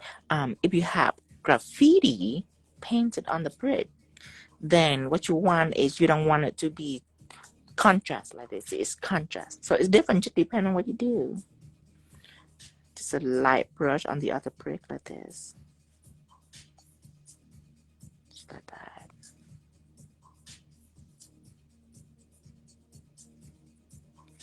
Light brush.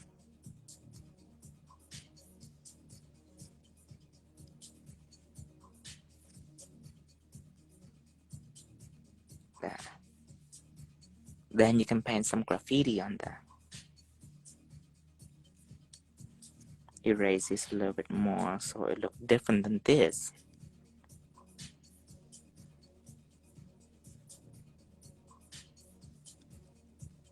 Now when you're done, you can go ahead and top coat this. Matte or shine, that's up to you. I am gonna choose matte.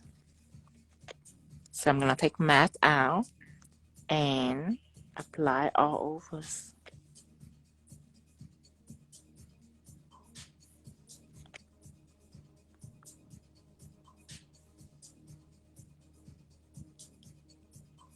Go ahead and clear. Then we're gonna do snake's print. Now with snake print, I need to draw out something for you.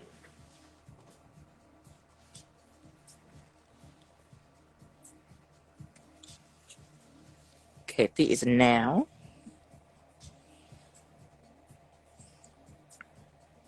When you draw a snake print, it's a diagonal pattern, right? But you see, what you need to do is point down. You need to go down long way vertically like this. Okay. Go down more. See this one down more. And when you do that, it will elongate the diagonal that you have in here versus if you go across like this. If you go across and not really going down, then your line will be more square, right? But on snake prints, we don't want it to be more square. We want it to be like this instead of like this. So remember that small details that are very important. Let's take the brick out. Okay. Now,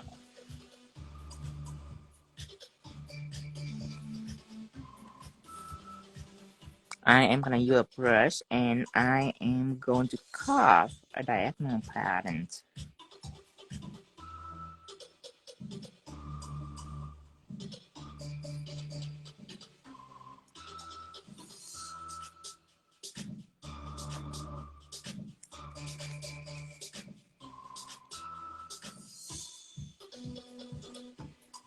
Go ahead and carve everything out just like this. The reason why I do from side to side, because I want to keep it symmetrical.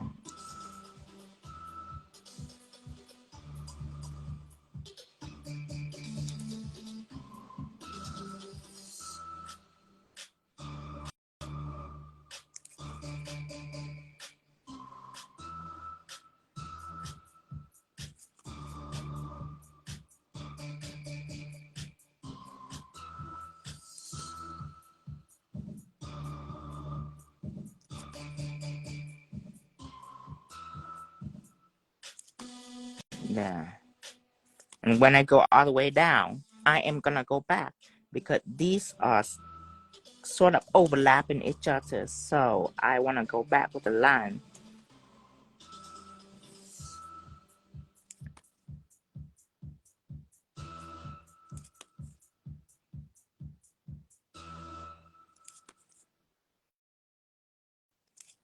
Now, going back here again.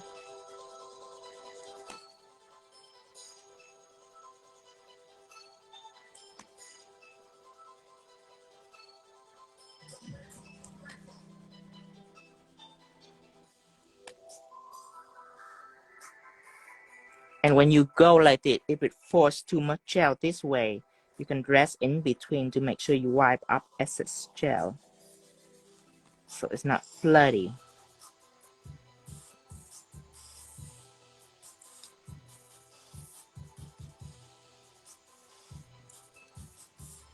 Like this.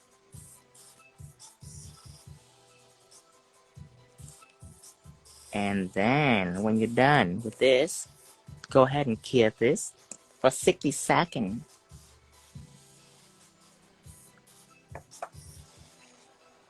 Technique is very similar with the brick. Just lather brown ink on a couple of times.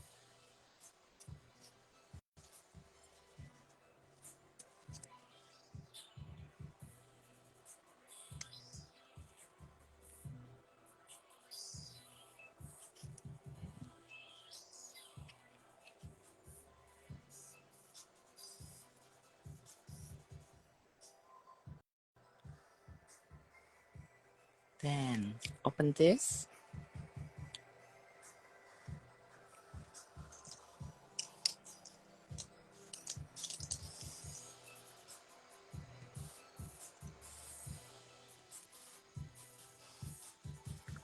With this now, go ahead and apply brown ink on a couple of times.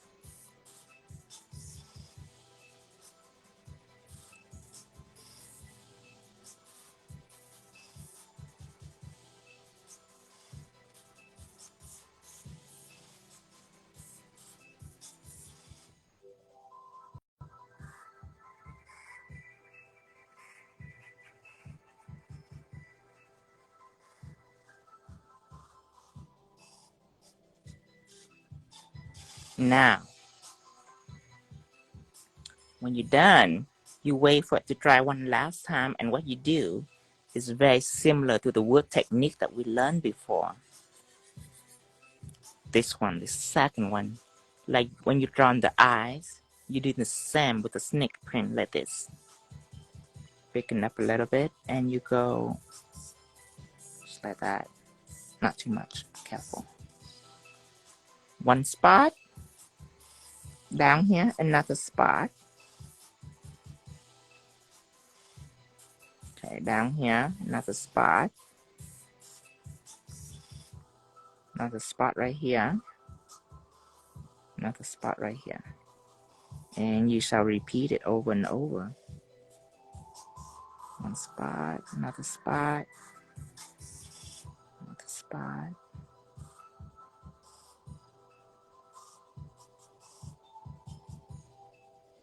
Again.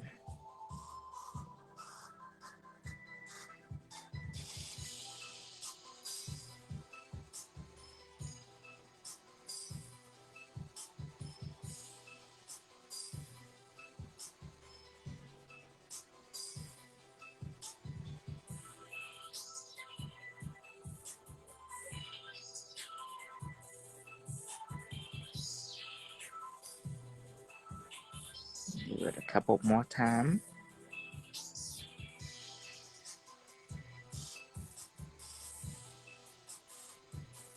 Now, you see these 1, 2, 3, 4, 5 spot right here. What you want to do is you want to go right in the middle of the groove and remove some of the pattern right in the middle of those spots, right in between those spots.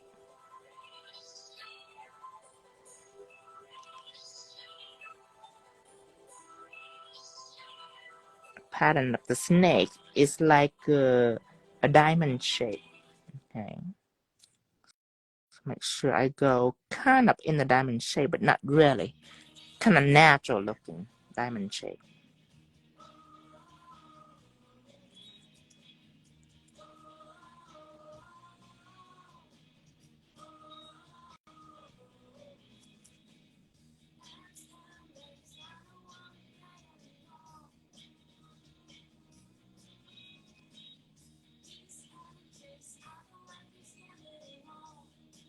Remember, don't work with one spot for a long time. Always go back. Like this line, when I go back, it's gonna be lighter. But I don't work with one spot at a time. Have to give it time to rest. Then you can go back. See that? It's whiter, more clean.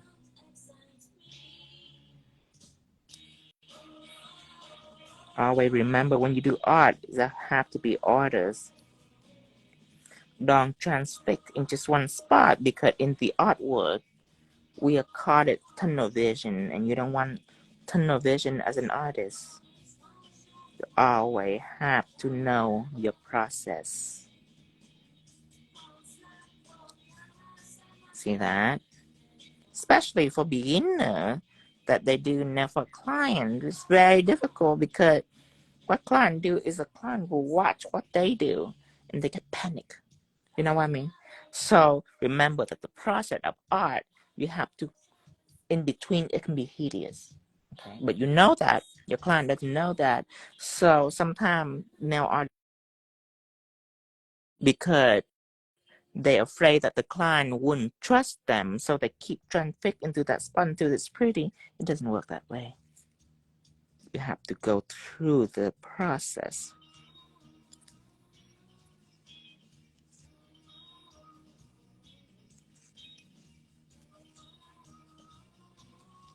Okay, now I am gonna take brown stained glass gel. This one right here, number 12. Apply it out.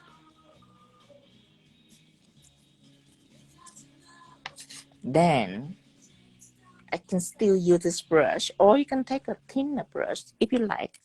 Take some brown stained glass gel, and you will go out on the outline right here. This. And don't stroke it, just tap it lightly, just so it can go with the pattern. See that? It go with the pattern. Just to embrace it a little bit more. You can stop right here if you want, but you can always do a little more.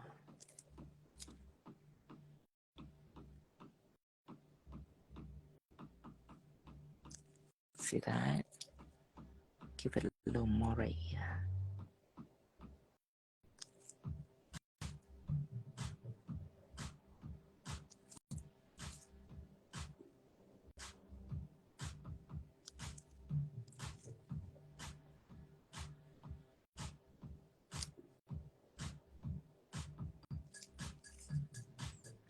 See how the snake skin turn out? Without texture effect, I wouldn't even begin to know how to do it. I would just draw it.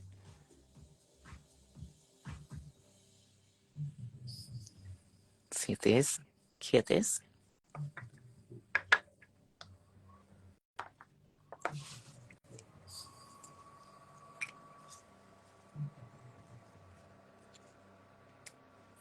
Now, if you fancy, you can take some milk and you can add in some of the scale just to give it a highlight. Let me try it. I never tried it before. Let me try it.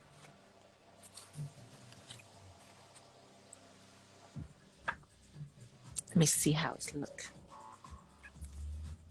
It might not work. I don't know.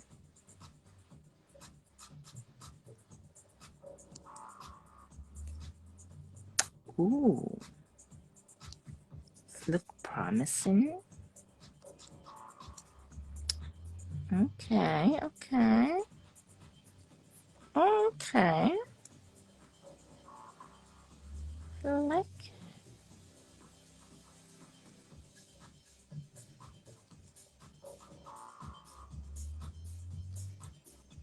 Oh, nice. Okay. Now, a little bit right here, just to see. Oh, okay. That's good too.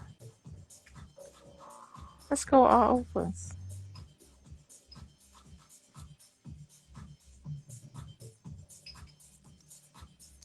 Hi. Hi. So, how much longer do you think you're going to keep, sweetie? I think about 30 minutes. 30 minutes? Mm-hmm. We could.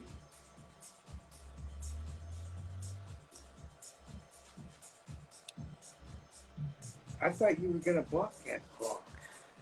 She break through. When she heard of my live stream today about brown ink, she just break through the door. Yes. I don't even like her. I know. But she Oh, hear. Wait, can she hear me? Yes, she can. Well, She can hear every I word. think she knows it. Yeah. She should know. She should know. Yeah. Hey, babe, we could use your help out here with our diffusion of chromes. So, when you get done, just stop and let us know. Okay. Love you. Love you. All right, now it's time for you to put some math on and pay attention to this. I'm gonna take some math. I'm gonna put it on, right? Now remember that this is texture. Look, it's texture. It's like a scale. Remember that, okay? Now I'm gonna put some math on. If you want shine, you can put shine on. It's easier. But this is how I'm gonna top coat it. I'm gonna put some matte on. Okay. Now, clean my brush. I am gonna take out the ombre sponge.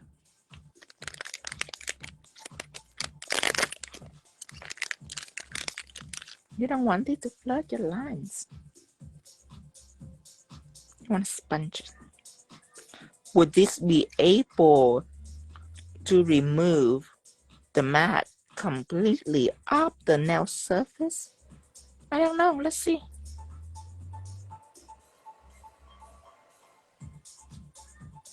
I guess not. So what you do is that you take the sponge and you soak up the top coat on the sponge, but you can never remove a top coat completely off the surface with sponge because top coat is a liquid. It's gonna stay there no matter what. But this time it doesn't flood the groove. It's keep the groove.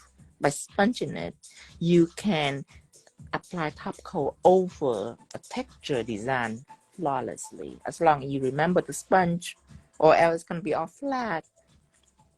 Okay, so now I have matte on. What else do I want to do with it? Remember, you can stop anytime.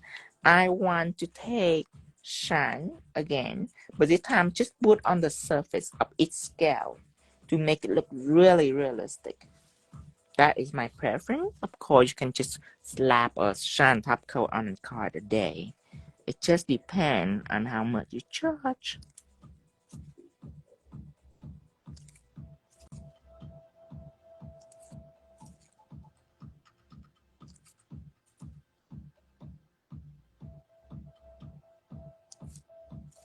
Design like this, it can go very well over $25 a nails. It just depends on your reputation and how much good work have you done over the years. That's also count. Because if you never done a set that are great, then you just count it as a beginner, a fresh nail artist. However, if you done many good sets over the years, your price can automatically go up too. Because at that point, many people know about you. Many people want to get into you. Just raise your value as a nail tech. Not even a nail tech, nail artist.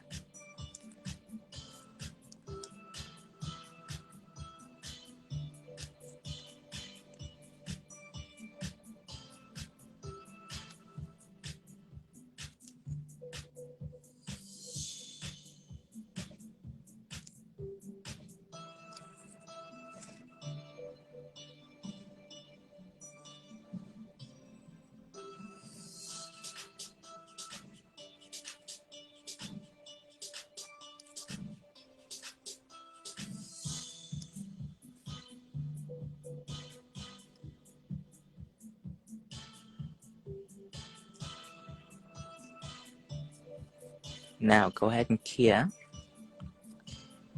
Next one that we're gonna do,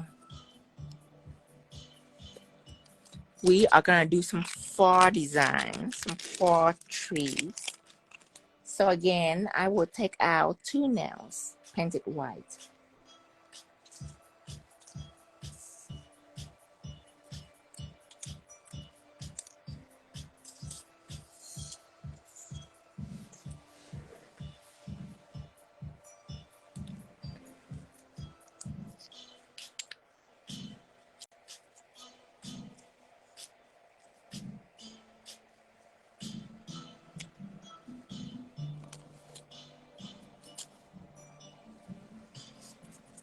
Okay, apply it on.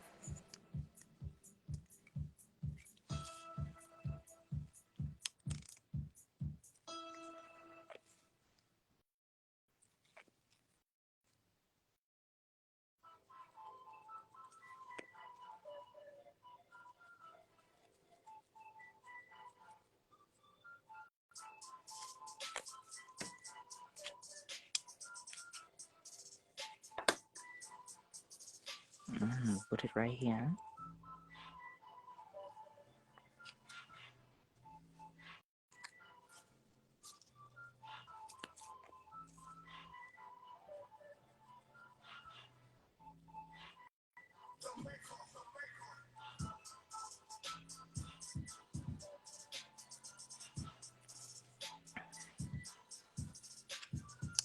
Here.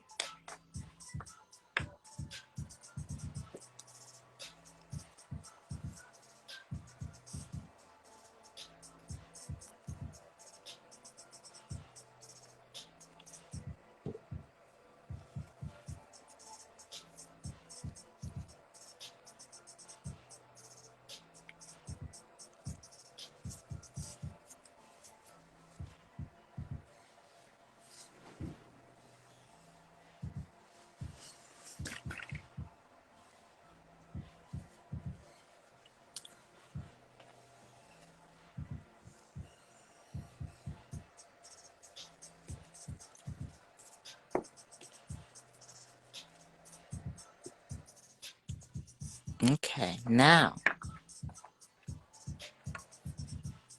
here is my first one. So I'm taking brown ink again. Remember, always you have to make sure that it's shake evenly.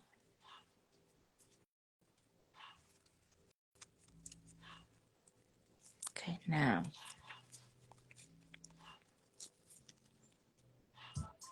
with a small amount, go ahead and apply it all over. This is the top of the tree, a fall tree.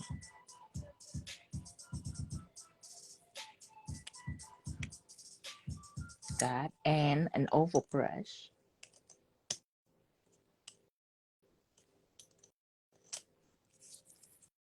And remember to get some alcohol.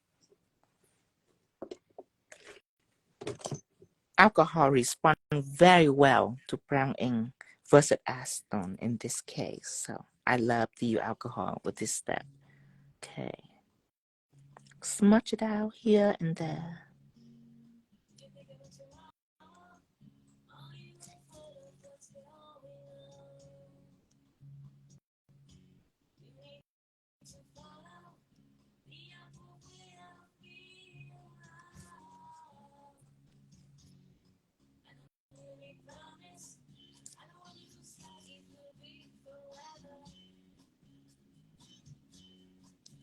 Okay.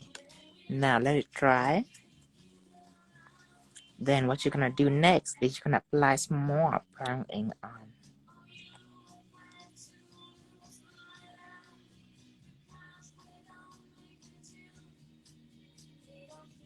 And just dab, just tap in motion like this.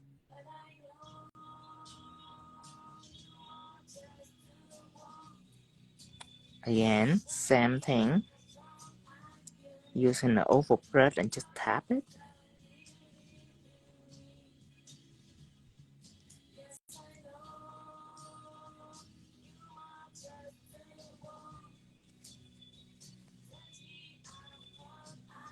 Remember, do it layers by layers.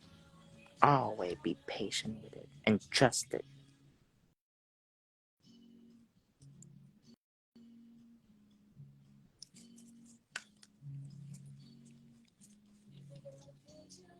And a little bit more.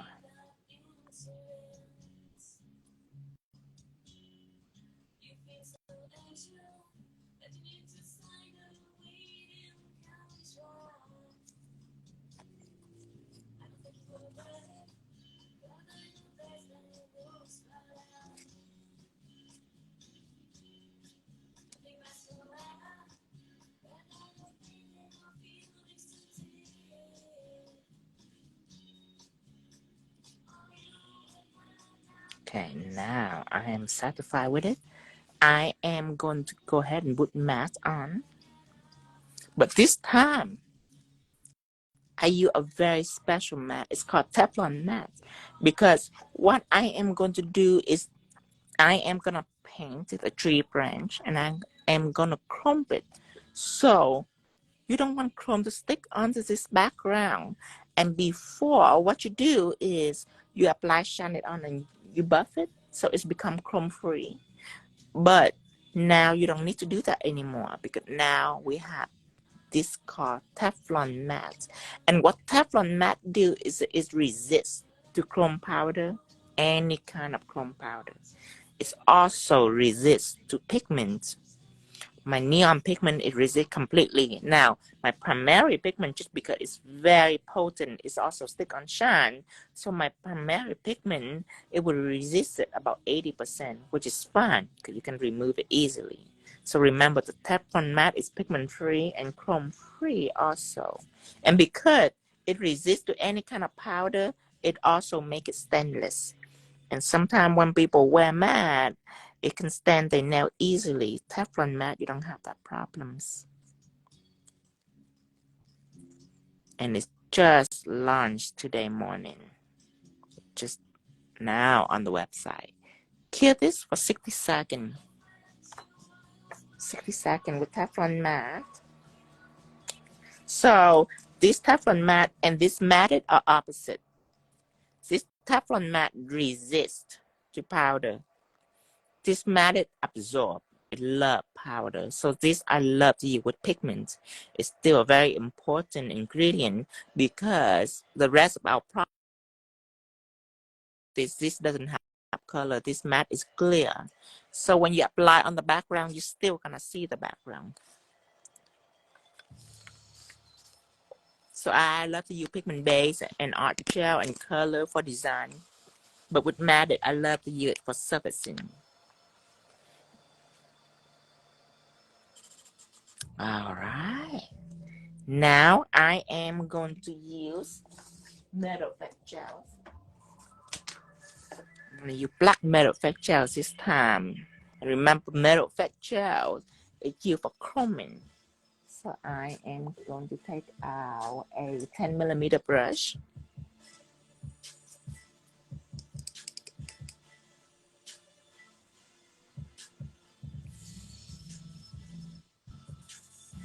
Apply it out. Now, time to draw a tree trunk. So I start out right here. Go slant it with it right here.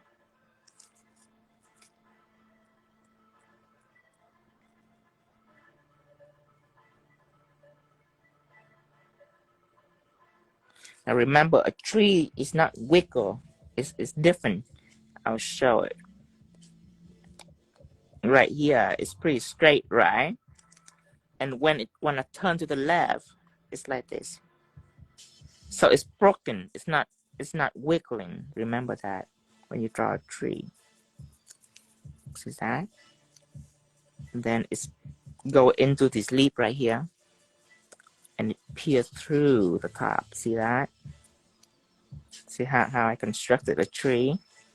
This one right here is going on and digging into this leaf right here. And then it's poking through to the top. See that? Just like that. And then it's splitting out more different branches. more branches.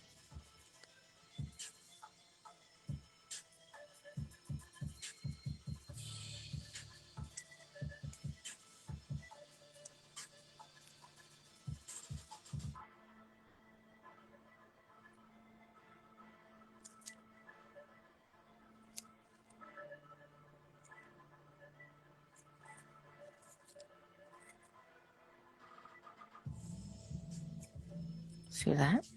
That is how you constructed a tree.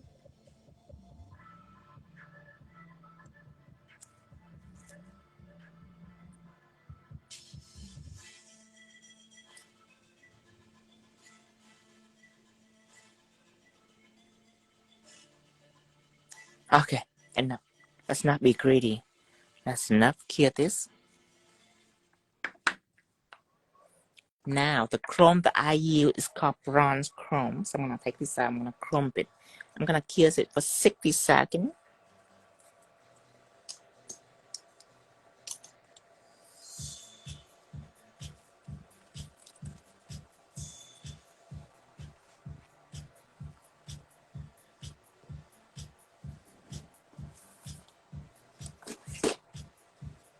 Bronze chrome. Take it out with a shadow applicators.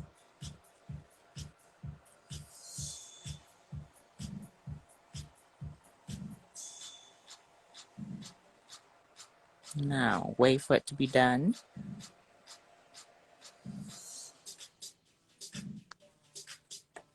Then, let's chrome this all the way. See how amazing it is. Before, whenever I want to do chrome, sometimes I do shy away from it for the buffing because I don't want to feel like buffing. Now you no longer need to buff. Just apply this coat on and you're good to go. That gives you more confidence for chrome work.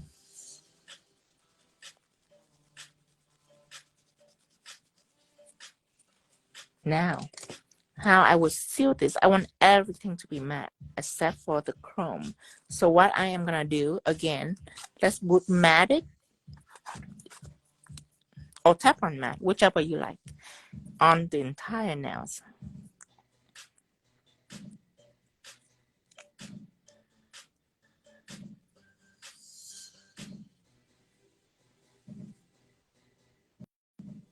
Here. And remember, very light pressure.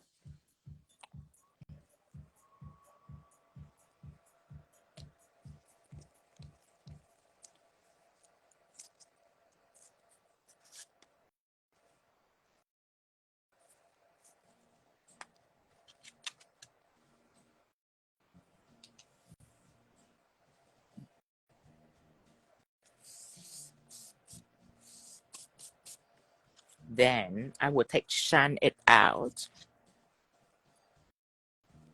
Apply it on the palette. Now I am going to choose a short brush. I would say 7 millimeters. When I apply top coat, I always want to choose the shorter brush. Apply it on the tree trunk.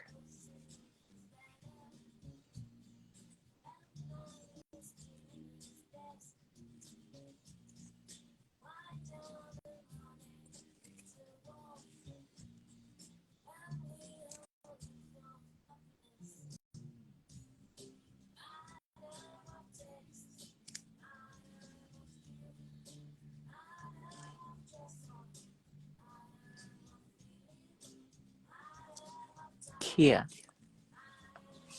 Now, let's show you one last design.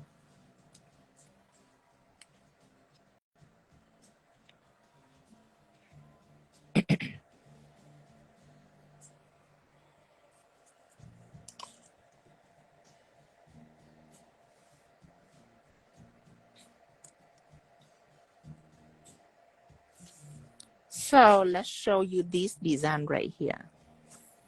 So I am going to bush shine it on. Now this background is very important because if you put on straight here and you wait for it and then you carve it out, it might be a little bit stainy.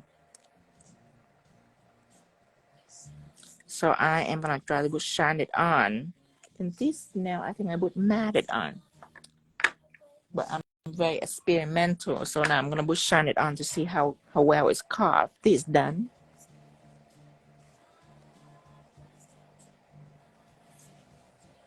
Put it down here. These go together. It's right here.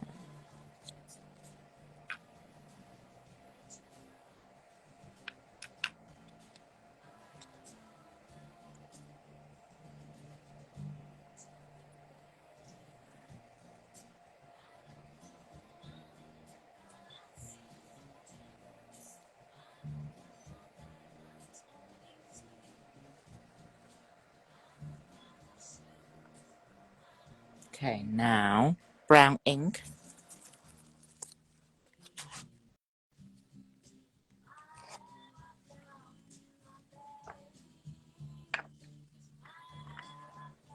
Then I am gonna apply all over this.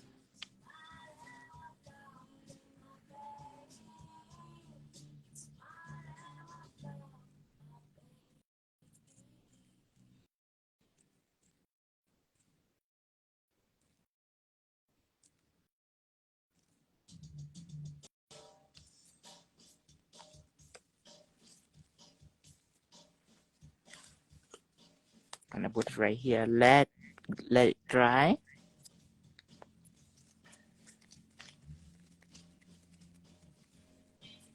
And actually, I might put a little more in the middles.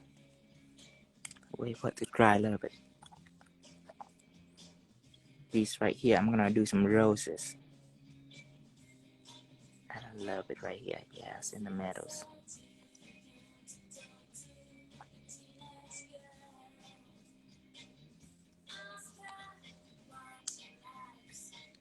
Ooh, that's even interesting like that. Okay. Now I am gonna take out the pointy brush and start carving. I will use alcohol.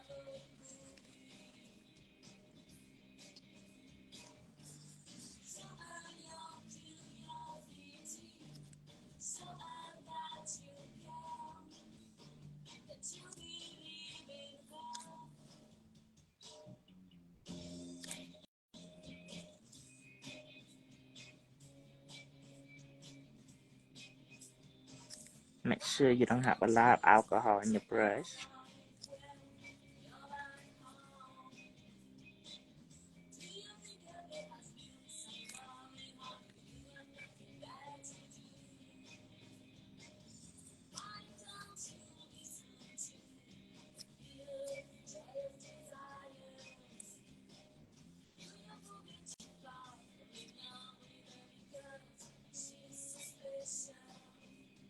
Gonna make a rose pattern.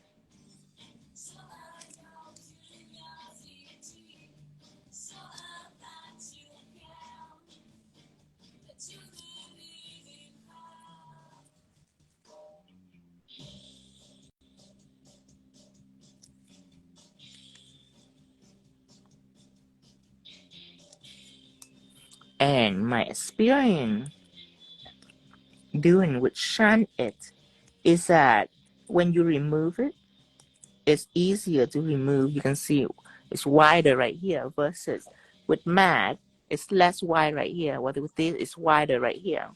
However, you have to be careful on the amount of alcohol you use because the edge is less disciplined. This right here, it has very clean edge, but it's harder to remove. It's more stainy. This right here, it doesn't have a clean edge if you put a lot of alcohol, but it's easy to remove. You can see really light color.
Very clean, nice and clean. Remember, be very careful on the amount of alcohol that you put on it.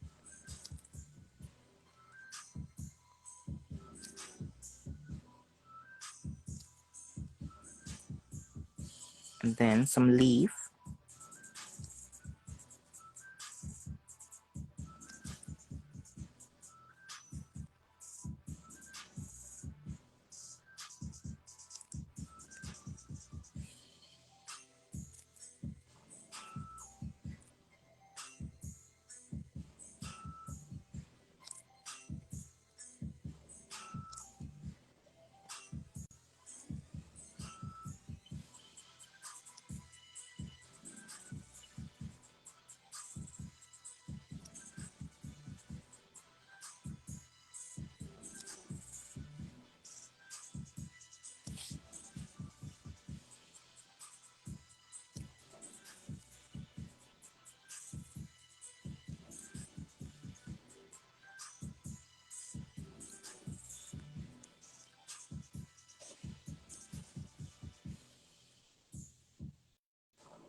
Now, I am going to let it rest.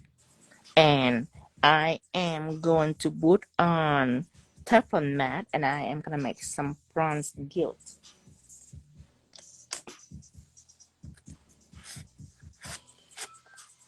I'm going to take out Teflon mat, apply it on.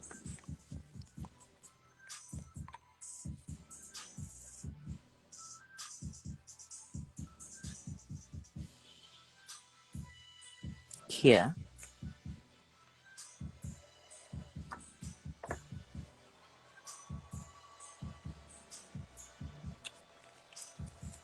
Then I am going to take out metal effect gels, and I am going to take out black metal effect gels. Okay. Metal effect gels for chroming.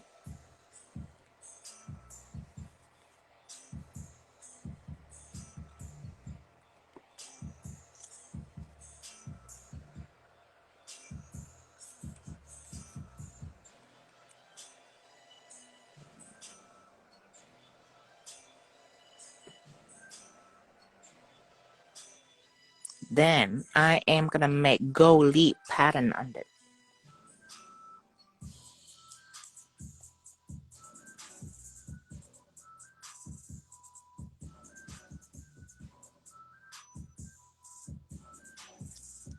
So see, it's called a carving technique.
Now after this, let's go ahead and cure this.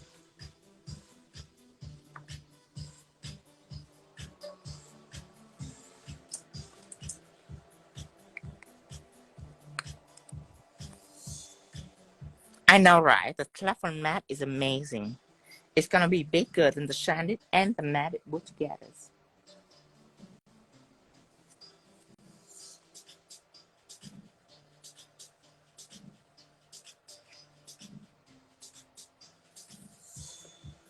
Okay, now I am gonna keep using the bronze chrome.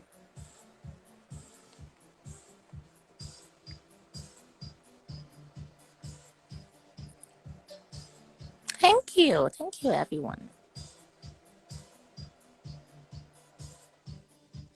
Now I am gonna chrome this.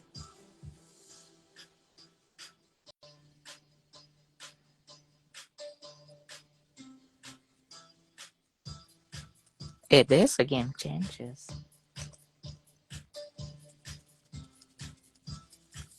Then a little gold flake. So I'm gonna use sticky.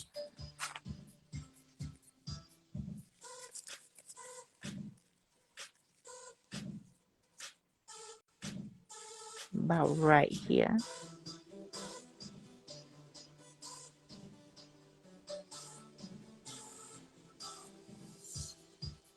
Here.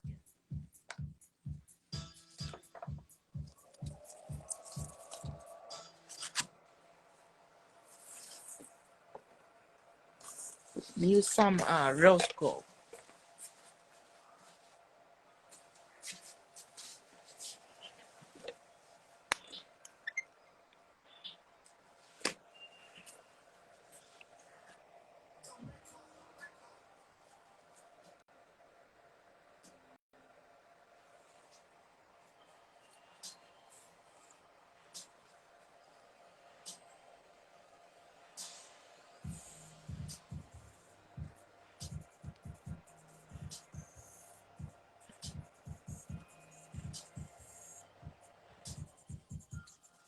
Now apply on here.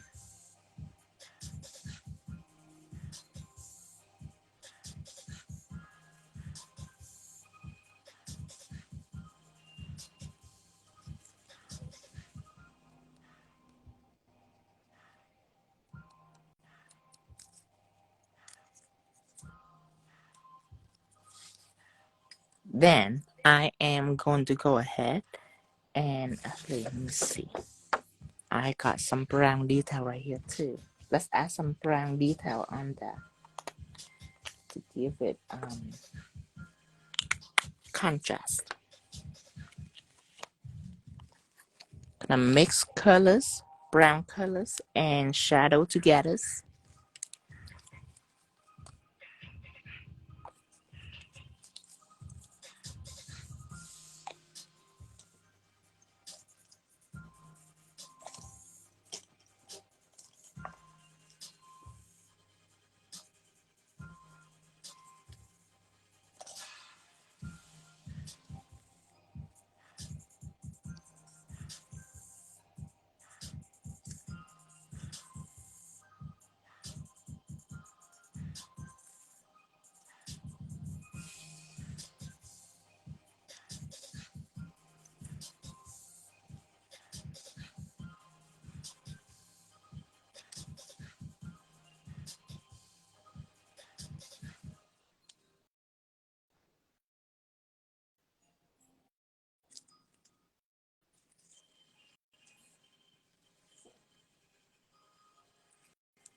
Okay, just a little bit here.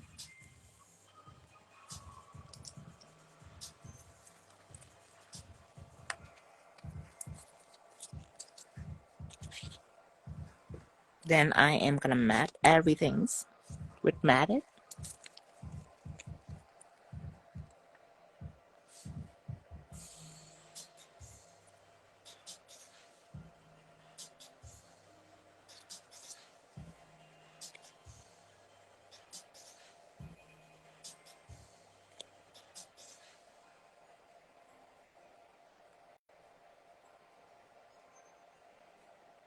Here.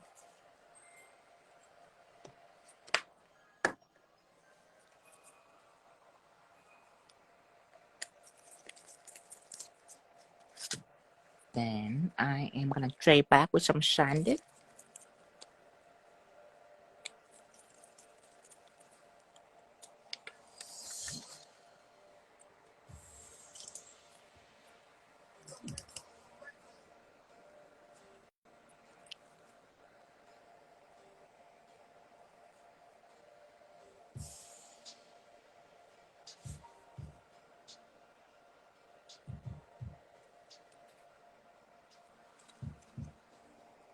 Now I am gonna trade back the shan gold leaf right here.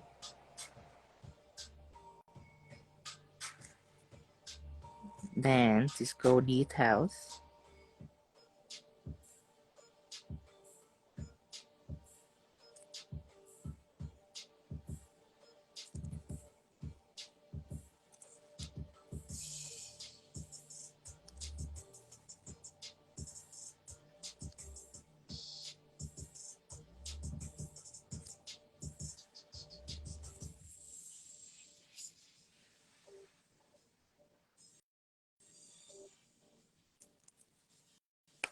Here.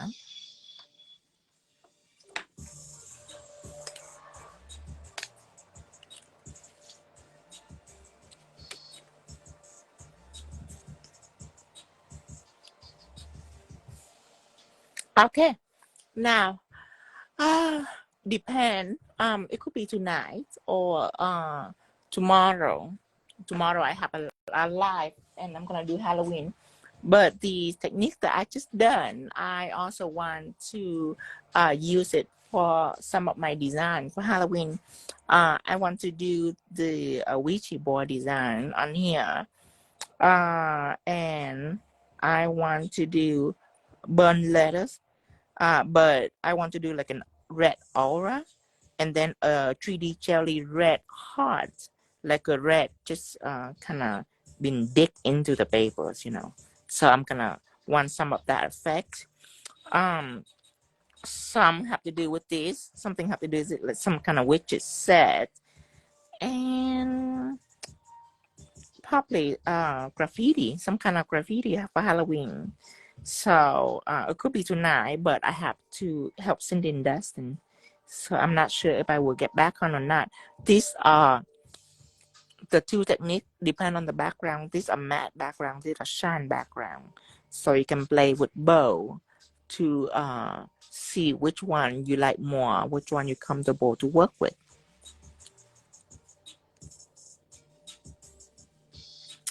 All right, let me see if there are any questions. That tree and graveyard, that's a good idea. What is the product? Chrome. So the chrome that I use is bronze chrome, and the product that has chrome is called metal effect gel. Metal effect gel is a gel that you apply on here for 60 seconds. You apply chrome on, and will stick chrome on here, very shiny. It sticks very, very well because of the coating of this product. However, for me to avoid the background, I put on Teflon mat. This Teflon mat right here is resist to chrome and resist to pigment. So when I apply Teflon mat on here, then when I rub chrome on, then the chrome wouldn't stick onto the background. You were going to demo the jello. Yes, I was going to demo the Jello product. That will be on TikTok. I don't know if it's gonna be tonight or tomorrow. Hopefully I can get on tonight. But clear Jellos is very similar to texture gels. I have one bottle open. So basically clear Jello is like texture gel, but it's much more. I don't use it for drawing at all. It's strictly for engraving or for emboss. And I mean, when you put it on here, there is no smoothing this guy out. See here, let me see here. There is no smoothing it out. When you apply on, it's strictly for texture and engraving. I have some example right here. You see the spike that I just made, and the scale is made from Jello. You see this spike right here. See those?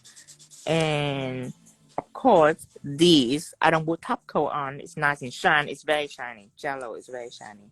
And of course, the flower also made with Jello. See that?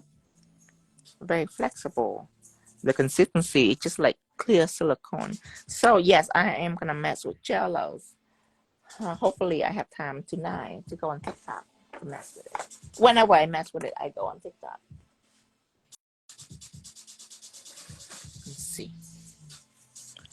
stop sticky before sanded.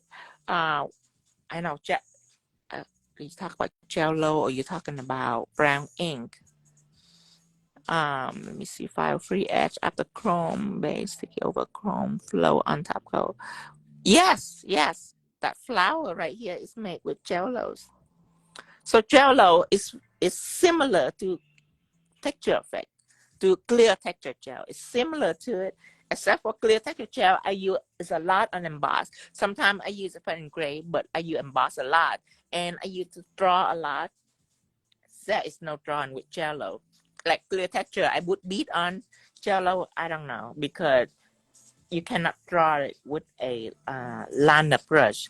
Jello is strictly for effect, strictly for engraving or emboss. Engrave is flawless. It just stays there. It just doesn't really move at all. It's have zero cell leveling. Clear texture, you still have 10% cell level. Jello doesn't have any cell level. There is no smoothing up this guy. This guy is strictly for effect only. But I love it when I make those little spikes, because those spikes, when I dip it on the nail and when I lift it up, it actually stayed there. Little spike, and then I actually chrome the spike. It's amazing. Yeah, it's called jello, and it's the reason I name it jello because it's like jello. The consistency when it's dry, when it apply on, it's just like jello. How jello is how it is. Yes. I will demo the jello product soon. Will you ever have more color on ink? If I have more color ink, that would not be art ink. It will be marble ink, strictly alcohol and marble ink. The three ink that I have, I would never have different color of the art ink, because though a little different, if I have color ink, it would just be marble ink, just be regular marble ink. Thank you. Now addict, the Leo set from last year, I did not go live last year. This year, possibly that I will go live on a Leo. Actually, I do have a drawing. I do have a live that I did with a Leo. If I save it, it's probably will be on 꽀ᴜᴜ, because I started from this page 꽀ᴜᴜ, and later on I transitioned to Tina Wodashop. Dragon Eye, I definitely have a live on that. Do you make a mold to make a flower? No. I just take out like the surface, like plastic, and I just really struck in different jello, struck on and cured it, and I just peeled it up, and using clear silicone to just stick on one by one petal at a time. So look at it. It doesn't crack on you. Usually acrylic flower, they have problem of breaking. This doesn't break. This just stays exactly where it is. You can move it around. You can play with it. It's nice and shine. It's amazing. It's so flexible. So this definitely wearable. This flower right here. Because if it's acrylic, if it's this thing, it crack right away. When you climb, bump your nail on something, it just break off. This doesn't break off. You can mess with it too. Your client can play with it. Like a real flowers.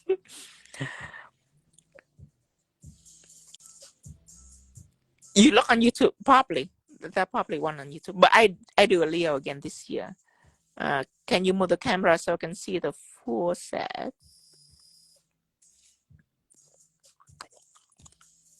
Let me see. I think that's it. Let me try to look at some. If yes, Teflon mat is soak up. Yes. Yeah, Teflon mat is soak up. Now it dry hot though. It doesn't dry soft like my mat. It dry hard. When it dry, it's almost like you cannot rub powder on it. Nothing stick to it at all. So it dry different, but it is soak up. You can soak up with acetone. Oh, the one Charles scale. Did you demo the eye? No, this I just do it last night. I didn't go on TikTok. I was tired. Um I tell in TikTok people that uh, when I do design for my product, and instead of doing it alone, it would be best if I do it on TikTok.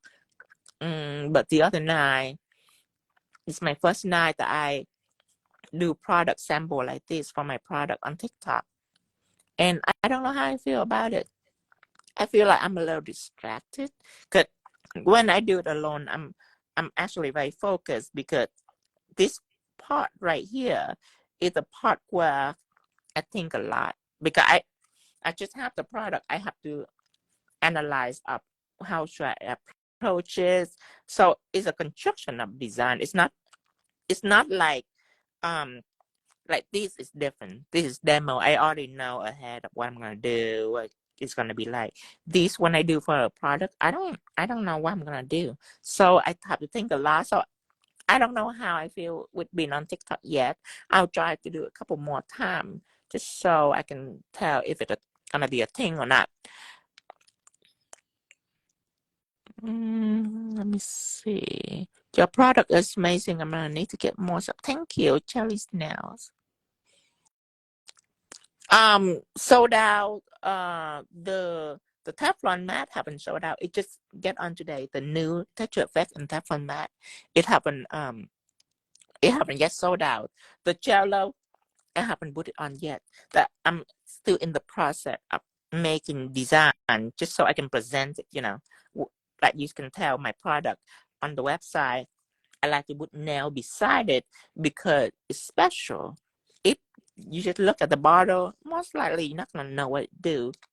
So I like to use it for different design, just so people can tell. Oh well, those are seem like those are the design that this product's made. Okay, I kind of get an idea of it now. So I like people to get an idea of it, because not all my buyers are my live audience. Some of my buyers, especially international buyers, they cannot watch my live because they don't understand me. So most of the buyers, they do need some kind of visual image just to see what the product do. Like my Teflon mat, if I haven't explained about my Teflon mat, it would just look like an ordinary top coat, but no one would know the impact that it can make. That's why it's splendid. So I have to make sample for it, just so foreigner can look at it and can able to tell. Did you demo the Hello Kitty? I did demo that. I did go live on that. Oh, the cello. No, I didn't demo on the TikTok yet. It's new. It's new product. It's not even on the website yet.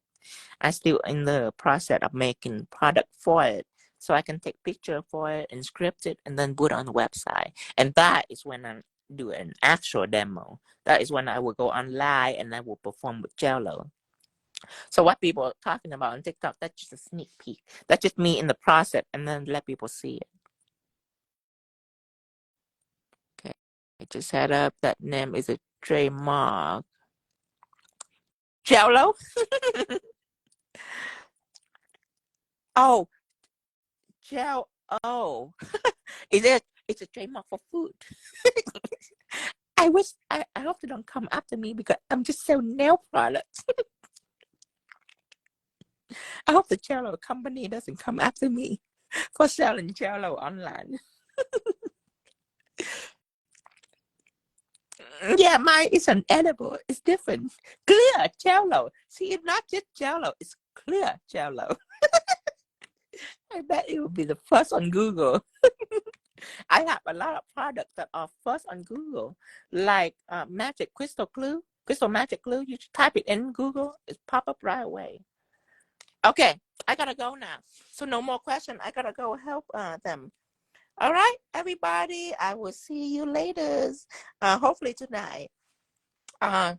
If not, tomorrow is our normal design day. Monday, I do a bunch of Halloween design. I need a crystal show very badly because I haven't do any crystal in about a week or two. I really need crystal show. And then TikTok, maybe tomorrow I do Crystal and Self TikTok. I don't know. But I will see you later. If not tonight, then tomorrow. Bye-bye, everyone. And I will save this immediately so I can preview that. All right, bye-bye.